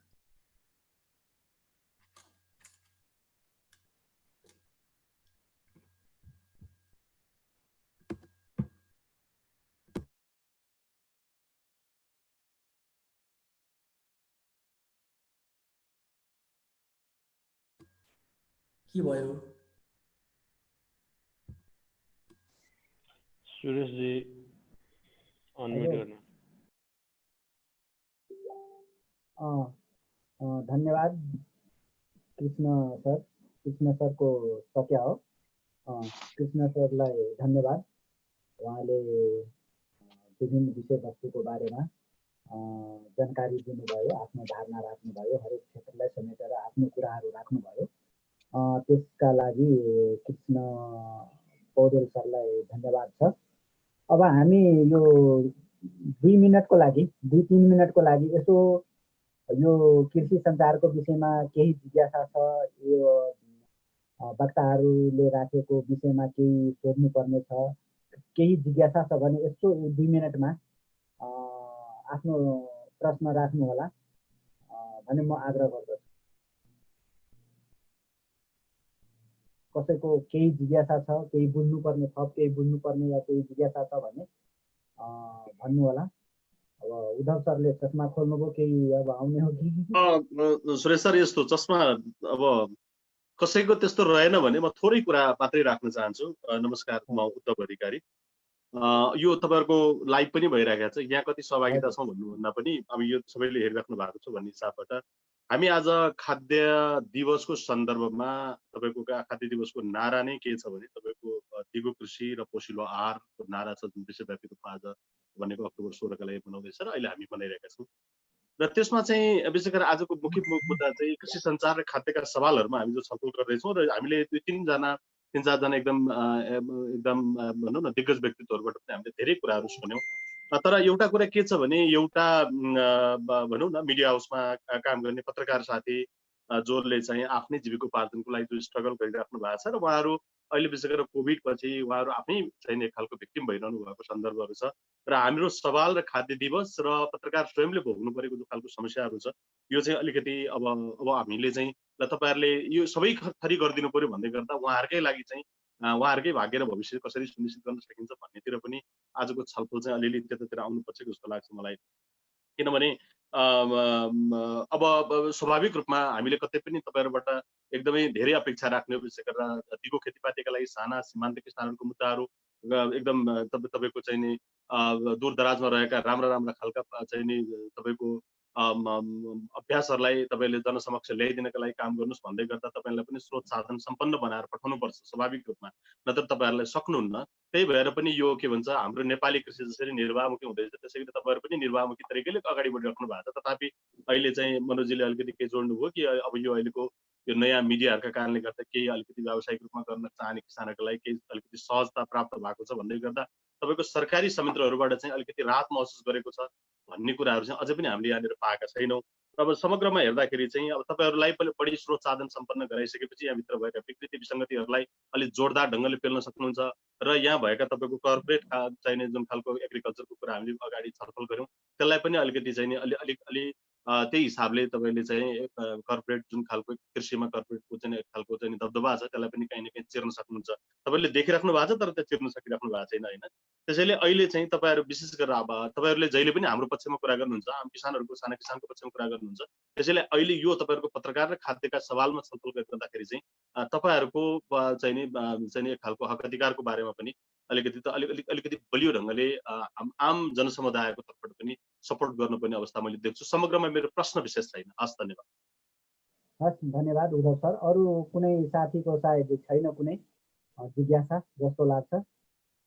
छैन भने हामी यो कार्यक्रमलाई बिट मार्ने पर्खारमा छौँ। यो हाम्रो कार्यक्रम लाइभ भएको छ, सुरुदेखि अहिलेसम्म लाइभ भइराखेको छ र यहाँ यो कार्यक्रममा नजोडिनु भएका पत्रकार साथीहरूले यो लाइभ हेरेर समाचार सङ्कलन गरिराख्नु भएको छ र पछि पनि यो लाइभ रेकर्डेड लाइभ सुनेर उहाँहरूले गर्नुहुन्छ। हलो खबर अनाज र खाद्यका लागि कृषि अभियान लगायतको फेसबुक पेज र अन्य कृषिसँग सम्बन्धित ग्रुप फेसबुकबाट यो लाइभ प्रसारण भइराखेको छ र यो कार्यक्रममा सहभागी भइदिनु भएकोमा सबै साथीहरूलाई मेरो तर्फबाट धन्यवाद छ। अब हाम्रा यस अनाजका अध्यक्षज्यू किरण आचार्यले धन्यवाद सहित यो कार्यक्रमलाई समापन गरिदिनु हुनको लागि म अनुरोध गर्दछु। धन्यवाद सुरेशजी। अब यति लामो समयसम्म धैर्यताको साथ यहाँ धेरै नै उपस्थिति देख्छु म, लगभग 17 जना त प्रत्यक्ष यहीँ नै छौँ र यहाँ मैले एक एक गरेर नाम लिएन, फेरि पनि अतिथिज्यूहरू सहभागी स्पेसली दुई खालका छौँ हामी। एउटा पत्रकारहरू छौँ, अर्को चाहिँ खाद्य लागि कृषि अभियानका चाहिँ तर्फबाट सदस्यहरू हुनुहुन्छ। उहाँहरू सदस्य सबैलाई पनि धन्यवाद दिन चाहन्छु र आज खास गरी यति मन्थन गरिसकेपछि दुईटा अडियन्स हामी भयौँ। एउटा पत्रकार आफै पनि छौँ, कृषिमा लेख्न चाहने अरू बिचमा काम गरेका साथीहरूलाई पनि यो कार्यक्रम केही न केही चाहिँ लाभदायक भयो भन्ने हामीलाई लाग्छ र अर्को कुरा पत्रकारिताभित्रका चाहिँ समस्याहरू उजागर हुँदाखेरि उहाँका समस्याहरू स्टेक होल्डरहरूले पनि बुझ्नुपर्छ। लुकाउने कुरा केही पनि छैन, संसारमा टेक्नोलोजी आइसकेपछि गोप्य कुरा भन्ने केही पनि छैन भन्दा पनि हुन्छ र यो क्षेत्रको विषयमा चाहिँ उहाँहरूले बुझ्नुभयो भने रिपोर्टिङ गर्ने पत्रकारहरूसँग अथवा कुनै मिडिया सञ्चालकसँग गर्ने बिहेभ गर्नलाई, कुनै व्यवहार गर्नलाई सजिलो पनि हुन्छ र हामी यहीँ सकिँदैन, हाम्रो अभियान जारी नै छ। हामी चाहिँ खास गरी कृषि सञ्चारलाई सुधार्ने, खाद्य र कृषिका इस्यु जति सक्यो धेरै उठाउने अभियानमा छौँ। हामी अब कामकाजीहरूको संस्था हो यो अनाज, त्यो कारणले गर्दाखेरि धेरै हामी आफैसँग स्रोत हुँदैन, हामी जाहिर खाँदै आएर यहाँ चाहिँ भोलिन्टियरले काम गर्नुपर्ने संस्था भावना त्यति धेरै चाहिँ ठुल्ठुलो कार्यक्रम आयोजन गर्न नसके पनि यस्ता फोरमहरूमा विषय उठान गर्ने, सरकारलाई जगजगाउने, योजनाहरूमा कमेन्टहरू गर्ने र स्टेक होल्डरसँग सहकार्य गर्दै हामी चाहिँ थुप्रै कामहरू, विषयवस्तु उठानका कामहरूमा हामी चाहिँ काम गर्न सक्छौँ। त्यसका लागि सबैमा चाहिँ मैले आह्वान पनि गरेँ र यतिन्जेल यहाँ प्रत्यक्ष रूपमा जुममा जोडिएर र अप्रत्यक्ष रूपमा लाइभमा चाहिँ थुप्रै फेसबुक पेज ग्रुपहरूमा हेरिराख्नु भएको छ। सबैलाई धेरै धेरै धन्यवाद दिन चाहन्छु र केही कमेन्टहरू भएमा, कुनै सुझावहरू भएमा, जिज्ञासा भएमा हाम्रा फेसबुक पेजहरूमा इमेल मार्फत पनि सबै तपाईँहरूले भन्न सक्नुहुन्छ। हामी लिन्छौँ, त्यसलाई सक्दा हामी चाहिँ त्यसलाई समस्या समाधानको लागि पनि कुरा गर्छौँ र अन्तिममा फेरि पनि सबैलाई धेरै धेरै धन्यवाद भन्छु। यो कार्यक्रम यहीँ सम्पन्न भएको घोषणा गर्दछु। धेरै धेरै धन्यवाद। नमस्कार। धन्यवाद सबैजनालाई धन्यवाद।